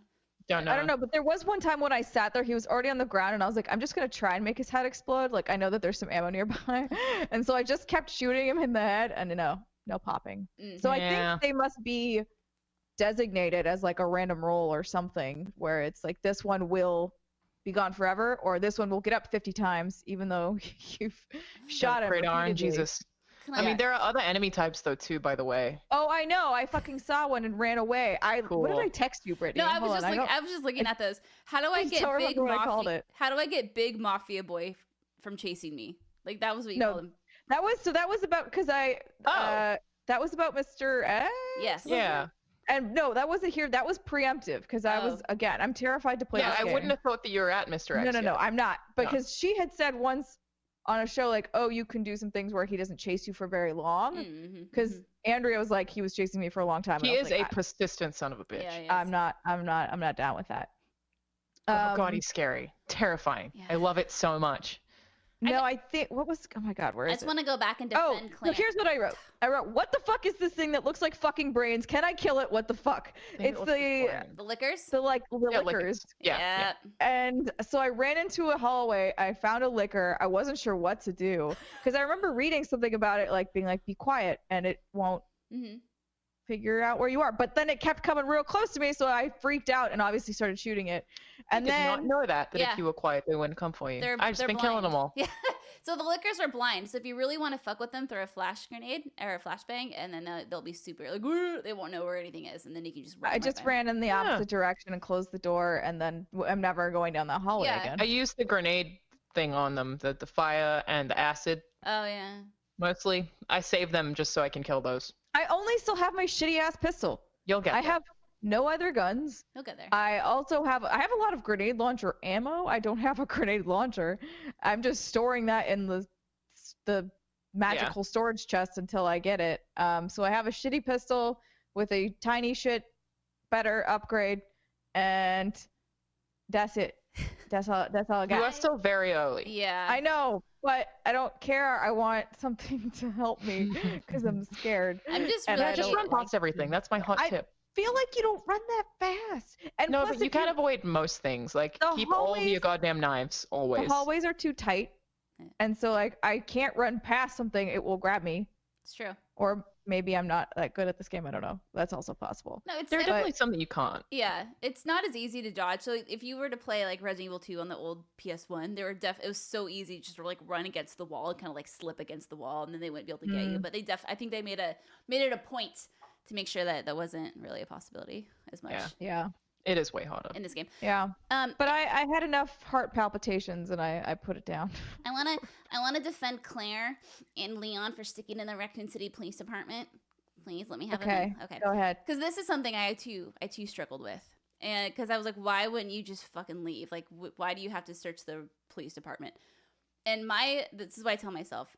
So her shit's fucked. Like her bike has crashed. The car is blown up. She's now in Raccoon City Police Department. Now, Raccoon City, and I don't think it's really noticeable until you play it on PS or on this remake, is that it's a huge city. It's not like, it's a small town where you can just like get out and walk and like be gone with yourself. So I think what the idea is that you can go underground, go through the sewers, and then escape the city, and it should be an easy peasy way out. But nay, obviously it never turns out to be that way. But I think that's the safer suggestion rather than leaving the I guess she never mentions that though. She's not like, I'm gonna escape through the sewers. No, she's just like, exactly. I'm gonna move the thing in the library and find the jack for this and just fuck around its police station. Yeah, a lot of things aren't explained. Claire is actually kind of an idiot in a lot of ways that I find entertaining, where like it seems like for the first half of the game she doesn't realize anyone's a zombie. She's like, what's up with you? No, dude, totally. Like, oh, you're ugly. But she's not like, that's like, what how I are you doing today? I literally texted that to Brittany as well, because I was just like, what is happening? Because she already, number one, she already knows. She knows what a zombie is because she saw it at the beginning of the game. Yeah. Then she gets in and she sees them all on the cams. And she's like, oh, they're in here too. And then she goes up to some dead guy who's clearly a zombie. Or is like, oh, what's wrong with your face? And you're like, what the fuck do you mean what's wrong with his face? He got eaten. He was eaten by the, what? There's this part where I don't know if you'd be there yet, Steimer, but this part where Claire and Leon like flirt through a fence. Yes. And they're just like, no. How's your day going? Oh my god, it's so bad. Anyway, you better go. You're just like, leave, both of you. There are zombies everywhere. I texted, goddamn, Claire is so thirsty for Leon's dick. It's like, really is. Yeah, that fence thing, I was like, number one, Leon, you're on the opposite side of the fence with all the zombies. Why are you asking me how I'm doing? I'm clearly you look really fine. Pretty today. Oh, hey, God, hey, girl. And she's like, no, legit, you should leave because they're about to kill you. But I missed you. But I love you, Leon Kennedy. But we're so sexy. We're both so sexy. I'm just happy they actually have chemistry this time also, around. couldn't you just climb the I mean, I know there's razor wire on top. No, and I thought about that. I was talking about that to Andrea. I'm sorry. Even though there's barbed wire up there, that should not prevent you from escaping. It will rip your shit up. I guess it's kind of like, I guess you have to suspend There's a reason why they put it up there. Get a blanket and put that over there. It's Throw fine. your coat over the thing and climb, but I guess throw a zombie over it. it's never that easy. Yeah. It's like in a horror movie, right? Where it's like the movie could be over within the first 30 seconds of the film starting because everyone would be like, this looks like a creepy house. We probably shouldn't go in here. And then they all turn around and then credits roll. Like, that's how it should be. But no. Yes. No one uses their common sense.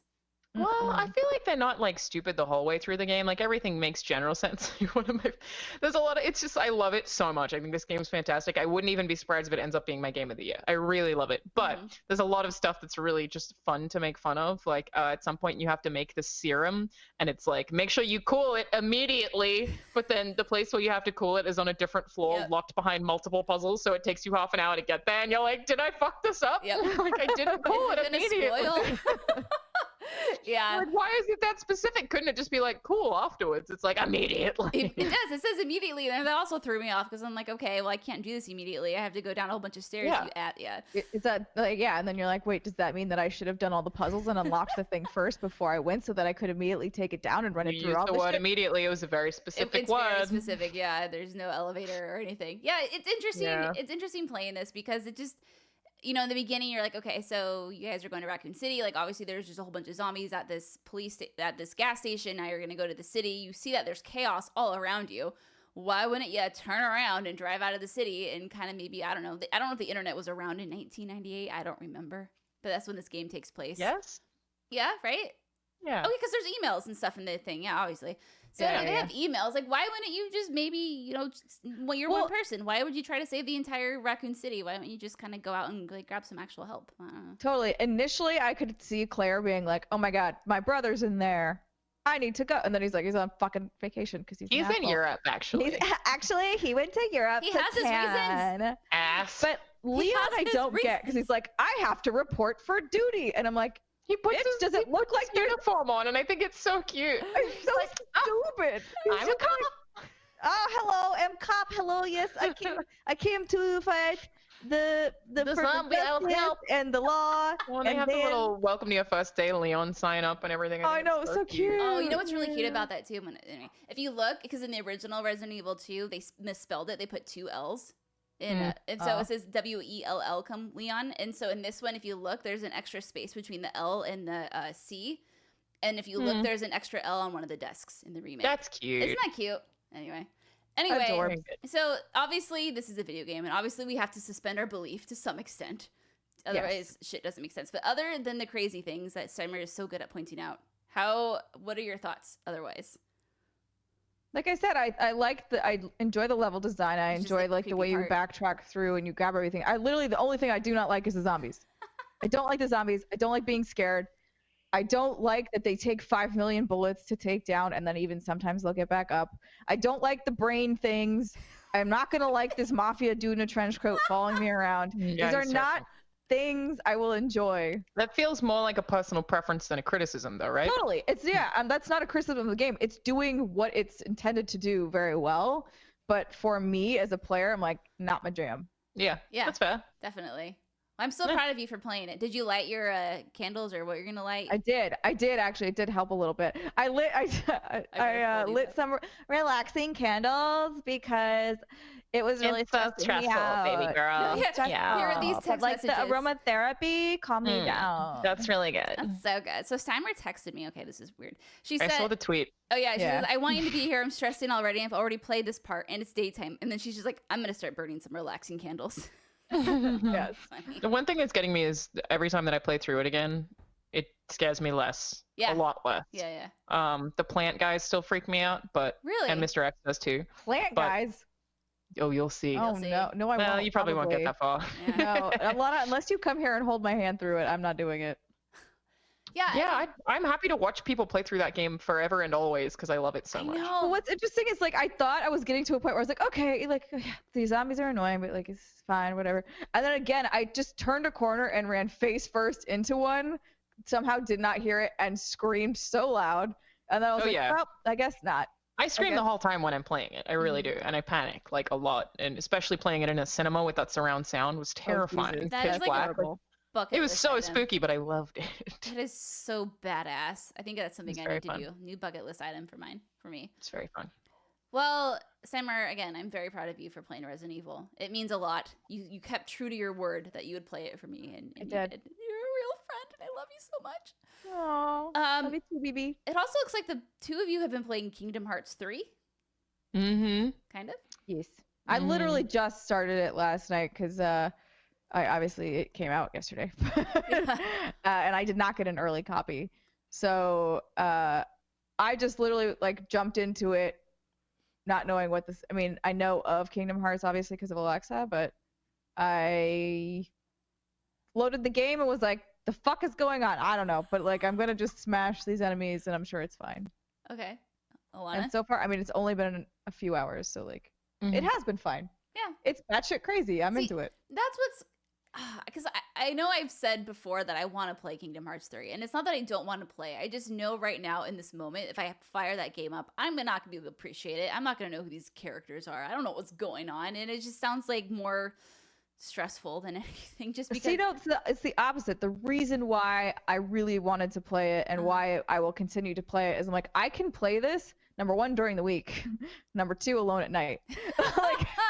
like this is a game for me. Number three, it's not so far doesn't seem to be that hard, right? Like this is a fairly straightforward formula. Yeah. The combat's action-y and like I can do it. I know what I'm doing there. I'm not out of my element. And it's all Disney stuff. Yeah. For me, I'm like, perfect. I would actually say that even if you don't like 1 and 2, you could still play 3 if you're a Disney fan. There'll be shit that you're like, what? But that stuff doesn't really matter because each of the individual worlds kind of has their own self-contained story that'll be based around like the Disney characters. So if you like Disney, you're probably going to like Kingdom Hearts 3. There will be some nonsense there, but for the most part, you would be fine. I don't really care about Disney. So for me, Kingdom Hearts 3, and it sucks that we don't have a fan on the show because people love Kingdom Hearts, but I just don't find it fun to play. I think the mechanics are janky and broken and silly, and I don't have any Disney nostalgia because I'm not like, I like Disney, but I'm not like, yeah, Disneyland, every year I must go. So I just... Well, this is really far for you. So far away. I mean, it was, but I don't know. I just, I don't enjoy playing it because I just think the controls are really obtuse. It's cute and happy, but I prefer to play a Lego game. Like obnoxious. The tutorial. Did you get to the part where you do what's it called? It's like air walking or something. Oh no! God, it's just maybe just doesn't control well. I have done like the goofy shield thing that controls like shit. That also controls poorly. Yeah. I don't know. I just don't like playing it. I don't think I'm gonna finish this game, but I'm definitely going to run around in it. Just use it as like a sort of a mindless action game that is somewhat relaxing. So easy to play. Like you don't even really have to think about it. Exactly. I want to get to the Toy Story level and see how that goes, but otherwise I just would prefer to play other things. That's fair. Yeah. When Crackdown comes out, I shall replace this game with that. Yeah. Oh man. Yeah. Something else I can tap A in. Yes. Yeah. I don't know. I just, again, like we are three people who don't know anything about or much about Kingdom Hearts at all. So this is just, I guess, not an unexpected kind of general consensus. I mean, it sounds like Steimer is kind of enjoying your time with it, and Alanah's just like, I don't really care about Disney. This can, and I like Disney, so I'm like, all right, I'm into it. It's a happy feel. The attraction attacks are super fucking weird, but I like it. I was like, wait, what? I'm hitting you with a ship. Great, love it. And then back to the weird nitpicky shit that Steimer clings to. The very beginning opening, I think it's the opening scene. There's like two people playing chess. I don't know who they are. Obviously, if you've played Kingdom Hearts, you should. Maybe. I don't know. I know nothing about these characters except the Disney ones. But one of them goes like, have you heard about the Keyblade Wars? And then the other is like, yeah, I have. And then the other one proceeds to go to, it was, and like it starts to explain. Some of the dialogue is silly, and I just laughed so hard. Yeah, they have really bad pauses between dialogue. It's really bad. Like someone will say something and then the camera sits on them for 2 seconds and then the next person replies. It's just not edited neatly. It's really strange. It just sounds like everyone's speaking in a vacuum all the time in every cutscene. I wonder if that's just like how Kingdom Hearts games are. I don't know. I mean, because kinda Final Fantasy used to be like that too, right? Because the game's Metacritic is what, like a 90 or 91. I don't know what it is. Is it really? Yeah, it's really high up there. That makes me feel crazy. It's not fun to play. Are you checking? I mean, nostalgia is like, it's a real thing. If you love Kingdom Hearts, I'm sure you'll really enjoy this. Yeah, it's an 88 right now. 88. I would not have given this game that high up a score. Yeah, but it's hard because the game has been in development for like 30,000 years, and so I'm sure it probably doesn't feel as good as a game if it was developed just a few years ago, right? And so as people who don't have experience with Kingdom Hearts, it's just kind of like we're playing something completely foreign, and we're looking at it objectively as we would a brand new game that was just started development maybe 4 or 5 years ago, right? It does feel really old. Because that's to be expected, right? Yeah. I mean, Jonathan Dornbush, who is the biggest Kingdom Hearts fan that I know, reviewed it for IGN, and he gave it an 8.7. Okay. So I feel like that's like, seriously, he can actually explain the plot. So for him to do that seems reasonable. Like, and as a non-fan, I feel like I probably would have done like a 7, maybe less. I don't want people to yell at me too much. So we'll that's okay. We were just here to provide our industry insight. Played very little, so yeah, maybe it'll grow on you and you'll love it, and it'll be. I'm gonna keep trying. Your game of the year over Resident Evil 2. Well. Sure. She's like, fuck that. The look on her face is like, fuck that. Yeah, fuck that. I have been playing a game called Reverie. I can never say Reverie. I don't know why I have such a hard time saying this game. It's just spelled Reverie. And Reverie. And I'm playing it on Nintendo Switch. And this game, I think, has come out on other consoles before this. And I meant to pull this up. Yes, Vita, I think. Yeah. Rip. Reverie. On PS4 or Vita. I should know this and I don't have it up right now. But anyway, it's been out on other consoles. I've had my eye on this for a while because it looks like Earthbound, but it plays like A Link to the Past. Now, Ooh. Right. Interesting. It's a good way of describing it. I'm not saying this is like the tried and true most ultimate combination of games ever. It's because it's fun and I'm really enjoying it, but it's obviously, I don't think it's as deep as A Link to the Past, and obviously it's not as quirky and charming as Earthbound is, but it does look like that and play like the latter. So I found some info if you want to. So the game release is just Reverie for the PS Vita and PS4 around March and April of 2018, and this is the Sweet As edition that has a few extra features that are exclusive to the Nintendo Switch, which are updated sprites, item select wheel, bonus NPC dialogue, in-game achievement system, extra minigame, and nightmare mode. Ooh, cool. Thanks, Steimer. But yeah, I mean, it plays like A Link to the Past in the sense that you have, a few items with you at any time. You have to switch through them, and it's like a top-down grid view where, you move to the left and it opens up a little area of the map. You move to the left, opens up another one, up, down, whatever. There are dungeons, and, you push blocks, you find keys, you unlock doors, you have bosses in between, you get new items. So it's the same formula, which I mean isn't a bad thing. It still holds up very well, and I'm having a lot of fun with it. It's just the perfect little game to pick up and play if you're like on a short flight, or if you have a few minutes to spare, or if you just really want to deep dive and keep playing it. You could probably play it for several hours at a time. I think it only takes about 6 to 7 hours to complete. I think that's brilliant. Yes, I think that's what I read. So it's really cute. It's really fun. It's really easy to pick up and play. I haven't come across any issues with the game at all, and it's just kind of a good like warm and fuzzy game to play while you're waiting for other stuff to come out, or if you just want to play it by itself. It's a good treadmill game. How long is it? 6 to 7 hours, I think is what I read. That's good. Yeah. Feel good about that. Definitely would recommend checking it out. I think, Steimer, does it say when it comes out on the Switch? Oh, shit. Sorry. I just closed that email. I did not do my duty. It's 7th. It comes out on the 7th. Okay, cool. The 7th of February? Correct. Perfect. There we go. Go check it out. All right, Alanah, you are playing, I have in here, Seamen of Thieves. You wrote that. I did write that because we were just wrapping up our last segment, and we were talking about inappropriate sexual things about Dragon Ball. Which Dragon Ball characters we'd want to have sex with. It's not weird. Exactly. And so it was on the mind. So I thought everyone has a list like that. Yeah. Don't deny it. Everyone does. It's fine.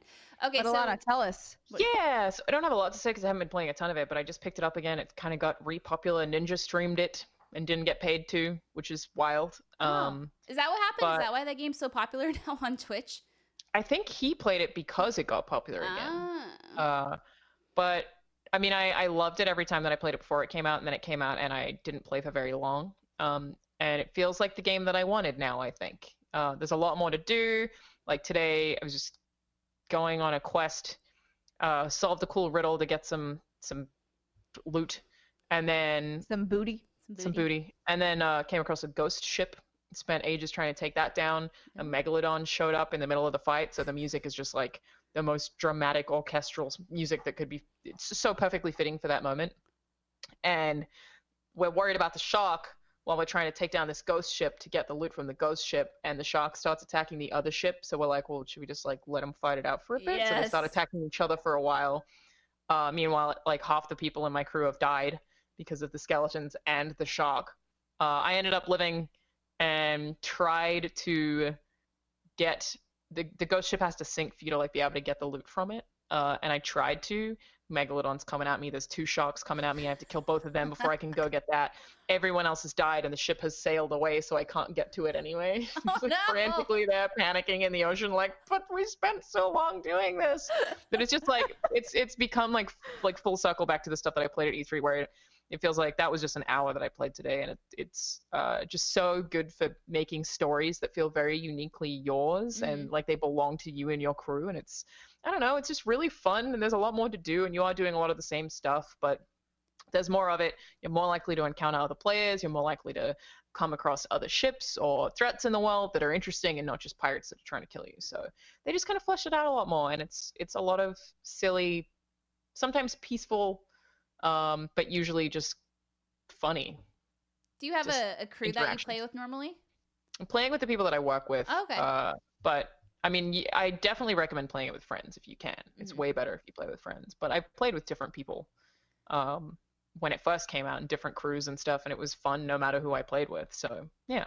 How's the griefing in the game? How's the what? The griefing? Well, we didn't come across a lot of other people. So we didn't have to deal with that a lot. Not today, at least. But people can fuck with you pretty bad. Yeah. But yeah, we mostly stuck to ourselves, and we had a pretty big ship. So if people were like, relatively avoidable. Okay, that's good to know, because I think obviously that's something on What's Good Games that we've talked about a lot is I don't like being griefed, but I would hop into the game immediately if they opened up some PvE element of it. I don't know if that's ever going to happen, but in the meantime, it sounds like they're making some really good changes to the game and updates that fans are pretty pleased about. So that's good. Yeah, just want to do. It's nice. That's what they do. Okay, Steimer. You and I played freaking Anthem together. We did. Oh my god, we finally played a video game together. I know, for the first time. That is a miracle of itself. For the first time since we launched What's Good Games, Andrea Steimer and I played a game together outside of a convention. Yeah. Oh my god. What? Right. Yeah. Yeah. That's mostly on me. Because Miss Brittany over here, number one, for a very long time, did not accept our friend requests. And then, number two, anytime she's online, you cannot get a hold of her. I will be texting her about one thing, and then she'll drop off the face of the fucking earth. And then you'll be like, hey, do you want to play this game? Crickets. And even if she's in the game, or you can like see like Brittany is doing this, she's playing Anthem, and we're like, oh, cool. In-game invite. We'll send her like an Xbox party invite. We'll send her a text message. We will also. Then Andrea finally just fucking tweeted at her and was like, "Hey, funny. Brittany, public shaming is currently the only thing we have found that will." Problem is, I leave. Okay, on the weekends, I tend to leave my phone upstairs because I'm like, I don't want to bother with social media today. I just don't want to, because then I'm tempted to check my emails and do all that stuff, and I really need that time to just like lose myself in a video game. Unfortunately. The downside of that is I alienate my friends, and I can't get a hold. They can't get a hold of me, and I can't get a hold of them, and that's exactly what happened that day, and has usually happened. Also, I just recently changed my online settings to actually reflect when I'm online, because otherwise it always said I was offline. Because I did the thing where I gave my Xbox gamer tag to everybody, and so I feel like every time I sign up, I'm like, hey, you know, even if I don't know the people. So it's just one of those things. But yes. We did get to party. We did, and I twerked in a Colossus javelin. Oh my god, yeah. So if you haven't seen it, go to our Twitters because it's worth a look. Brittany built the ugliest Colossus I've ever seen. Ugly, but also it looked great. Also beautiful. Ugly, beautiful. And the dance move that she was doing just makes it look like this thing's twerking, and it's fucking amazing. Yeah, because you can buy emotes, and I bought I don't know what it's called, but it's a little like cute. It looks like a twerking emote, but it's not twerking. They're just like the hands are on the hips, and she's like, or he's. You're just shaking your ass, basically. It's not twerking. You're just shaking your ass. But I made her like. But the Colossus doing it is just. So I made her all these super bright colors with these really crazy like pattern, and it was just a really good time. But obviously the demo was. Steimer sounds like you didn't have a lot of issues. It was I ran into the loading thing a couple times, quit out, came back in. It popped me back into where I was pretty quickly. So like overall, I honestly had almost no technical problems with it. Mm-hmm. Yeah, and I had a lot of fun. Yeah, it was fun. I what console did you guys play on, or did you play on console? Xbox One X. Mm-hmm. Okay, because I heard that flying when you're playing on PC is very difficult. I've only played on Xbox One X as well, so. Yeah, I've heard that too. And I thought flying was the best part. You feel like Iron Man. Flying is fucking great. Flying is great. I really like how the flying mechanics work. But I'm trying to think of, because it was fun. I had a really good time, but I mean, nothing super duper like stood out. Like, oh my God, this is so amazing. I had a good time with it. And it's definitely, I mean, obviously this is just a very small slice. And I think what's really going to hook me on this game is going to be the BioWare storytelling and the characters you get to interact with, because during the demo, everyone you want to talk to, it's like, this is not available in the demo or whatever it was. This is only available in the full game. And you did get to do an interesting mission with Matthias, where he gets this relic and he splits into 3 different versions of himself, and you have to try to unite them. So it was fun to see those personalities and how well they were written. That was definitely the BioWare shining through, right? Where you get to see these interesting little 3 characters who are the same person, and their banter and the little arguments and tips they get in. And that was really fun. The gameplay itself feels great, though, like you were saying. I mean, it's not so much the gameplay that's going to hook me on this. It's going to be the story and the characters. And obviously, we didn't get a lot. I hope that's strong. Yeah. I'm worried that it won't be, because it's so Destiny-like, you know? They're like, sure, I care about some of those characters a little, but not that much. Yeah, and that you're right. Like, that's the one that you care about, they killed off. Yeah. Yep, that one. That's it. Poor Cade, rip in peace. So yeah, like, I think that's why after playing the demo, I still feel like I'm excited for the game, but I'm not like my panties are getting in a tight and twisted bundle over it, because you know, mostly I think this was an emphasis on gameplay. Obviously, I think I'm more curious to see, because there wasn't a ton of it again, because it was just a demo. I'm curious to see more of the exploration, like the open world stuff, because I think if that has enough interest in it, like if there's enough things to explore and you can go and find things, or there's enough world events, because we ran into one, I believe, I don't think you were there, I think it was me, Andrea, and John. We ran into one thing that actually turned out to be pretty cool, and I was like, oh sweet, like if this is what it's like, I'm actually fine if the story is kind of whatever, and like it's mostly just you running around with your friends in a really beautiful open world as either a giant tank, a Iron Man, a ninja, or a fucking space magician. Like I'm okay with this. This is a great concept. I love it. I love the aesthetics of it. I unlocked the Interceptor, which is Ninja Bro.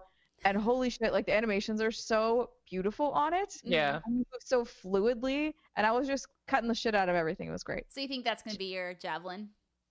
I think that will be, I mean, it will be definitely one of my more played. I think I will probably swap between that and the Storm. I like the Storm the most. Yeah. I think the only reason why I'm going to go Interceptor is because I know Andrea is going to want to play Storm. And I know that a lot of other people are going to want to play Storm. So yeah.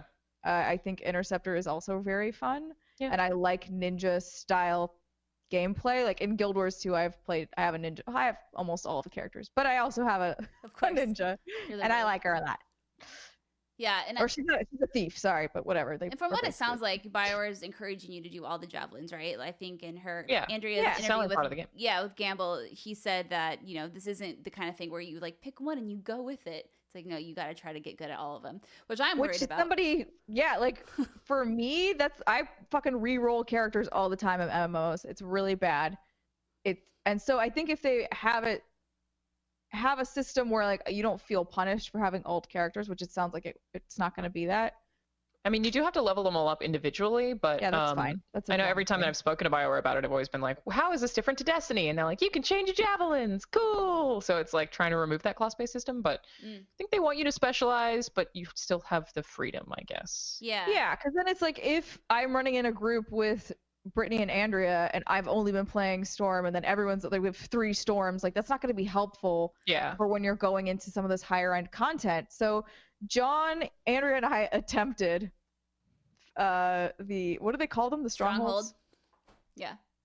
Got our asses fucking handed to us. Like at this point, Andrea and I were just the Rangers. We hadn't leveled up even to unlock a new Interceptor yet. Or not Interceptor. Javelin. The new Javelin. And John had just started the demo. So we were, a bit big for our britches here. And just we're like, sure, we'll roll in there. Why not? And like this one guy, a random dude who joined, had a Colossus. He was clearly the only one who had played more than us.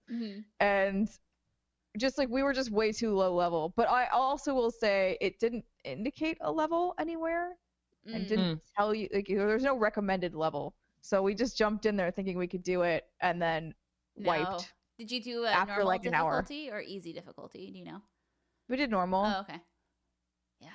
But it was rough for us, little baby javelins. Little baby. I also tried this. We needed more equipment. But the rubber banding was so bad when I played, it just made it completely unplayable, unfortunately. It was everyone, you take a few steps forward, and then you're right back, and you take some steps forward, and that you're right sucks. back. Oh, really? Yeah, it was when I texted you, and I was like, hey, do you want to hop in? And you were watching Ted Bundy, you crazy woman. Yeah, I was watching the Ted Bundy tapes. I really want to watch those, actually. Yeah, I'm so proud of you. Last weekend, you played Resident Evil 2, and you watched Ted Bundy. I did a lot of weird shit last weekend. You've reached a new form. But yeah, we tried playing it. I've heard it's a frustrating experience because it is so difficult. But again, I'm sure that's just because everyone's way too low level, and it was, no one really. I don't know how many people got max level during that demo. But my time with the Colossus was really fun. I really like how beefy that boy is, or girl, I guess. Oh my god, he real beefy. Oh, big boy, and he feels heavy. And every stomp, you just feel like you're just like fucking tearing down shit with every step you take. And the autocannon's really fun, and you just feel really powerful. The problem is the autocannon lots of recoil, and it goes everywhere. And I'm really bad at accuracy, so I shoot everything but my enemy. But that's fine. It happens. You're all about the intimidation factor. Yeah. I get it. Come in and scare people with your booty twerking. Nice. That's what I do. But yeah, so it'll be interesting to see how the demo works this weekend. Are you ladies planning to hop in at all? No, I'm not going to touch this until it comes out. Yeah, I don't think I will either. And you're just like, I just want the game. Yeah, it's so close. Like if it were further away, sure, but it's 15 days away, Yeah, I can holy shit, really? God, yeah, you're right. 16. Oh my god. Yeah. That's crazy to think about. Very close. Huh. Okay, yeah, and I guess they did say in their statement that the final game, the demo is not part of the final game, because that was one of my concerns too. I was like, well, correct. This is a little rough. I don't think this will be ready in 2 weeks, but yeah, no. Right. That was an early branch. I can't remember exactly when they branched it off. I want to say I saw someone's tweet that it was back in December that they branched it for the demo. But don't quote me on that exactly. I don't remember. Yeah, well, it makes sense, especially with the state the demo was in. Not bad. A lot of people had a really good time with it. It'll be interesting to see the reception after this weekend, hopefully, when everything is smoothed out. Yeah. Well, ladies, I think that will cover it for this week's episode of What's Good Games. Just some quick last-minute housekeeping. Steimer, Andrew, and I are planning on doing our happy hour Q&A and our after-hours stream on Saturday, February 23rd. These are Patreon exclusive streams. So the after-hours stream is for patrons of the, oh god, we just changed this, the $10 level, and the happy hour Q&A is available for patrons of all levels. And then coming out in March, we're going to be rolling out some new changes to our Patreon. So stay tuned for that. Some really, really exciting stuff going on. Now, Alanah, where can people find you on this thing called the internet? All of my social media is at Charizard, which is my name in the middle of Charizard. You probably can't spell it. Nope. That's fine. She doesn't want to be found, is what she just said. Basically. I also work for a channel called youtube.com/funhaus, and that is spelled Funhaus, and we're launching something new very soon, sort of, that I can't tell you much about, but I'm very excited about it. So that's exciking. Spicy. That's very, very exciting. What would you say has been your favorite thing you've done at Funhaus so far since you've been there? We did this gameplay. Well, okay, probably the Smash Bros. Drunk stream that we did. We got drunk and played Smash for like several hours. Well, I think is this the thing where you were crying laughing at someone? I saw that picture circulating. Very, very, very good. Yeah, you take a shot like if you. It was based on rankings and stuff, but the video. I'm just taking a look. It got a lot of views. We did good with it. I mean, that was really funny. It was super fun. But then hilarious. We most recently I made them play this horror game called Infliction, made by specifically, I think I might have spoken about that on the show last time actually. Oh yeah, you about did, an Australian guy who made virtually the whole thing by himself. That's and right. Yeah, that was really fun to do just because it's like 4 people in a room being terrified of this thing, and this one part where it broke out in song and it was wonderful. So sometimes you just gotta break out into song. We know a lot about that here on the What's Good Game Show. For whatever reason, we broke out into No Scrubs. Hey, that's a good one. Like, but like singing that while scared was an odd choice, but it was good. Did you have like an uplift it? You're like, you know what? I don't want no scrub. No. I don't want no scrub. Peaks and valleys of the pitches. Well, again, Alanah, thank you so much for coming on this week's show with us. Anytime. We always love having you, and I love talking about Resident Evil with you and Dragon Ball characters that I would exchange bodily fluids with. Don't sleep on Frieza. Wow. That's just the technical term, Steimer. Don't get mad. Thank you again so much for listening. And I guess Andrea is going to be out for a few more weeks. So it's just going to be Steimer and I holding down the fort unless we can get another sucker in here to join us. Maybe we'll do another Brit and Steimer shows. All right, everyone. Thank you so much. We will see you next week.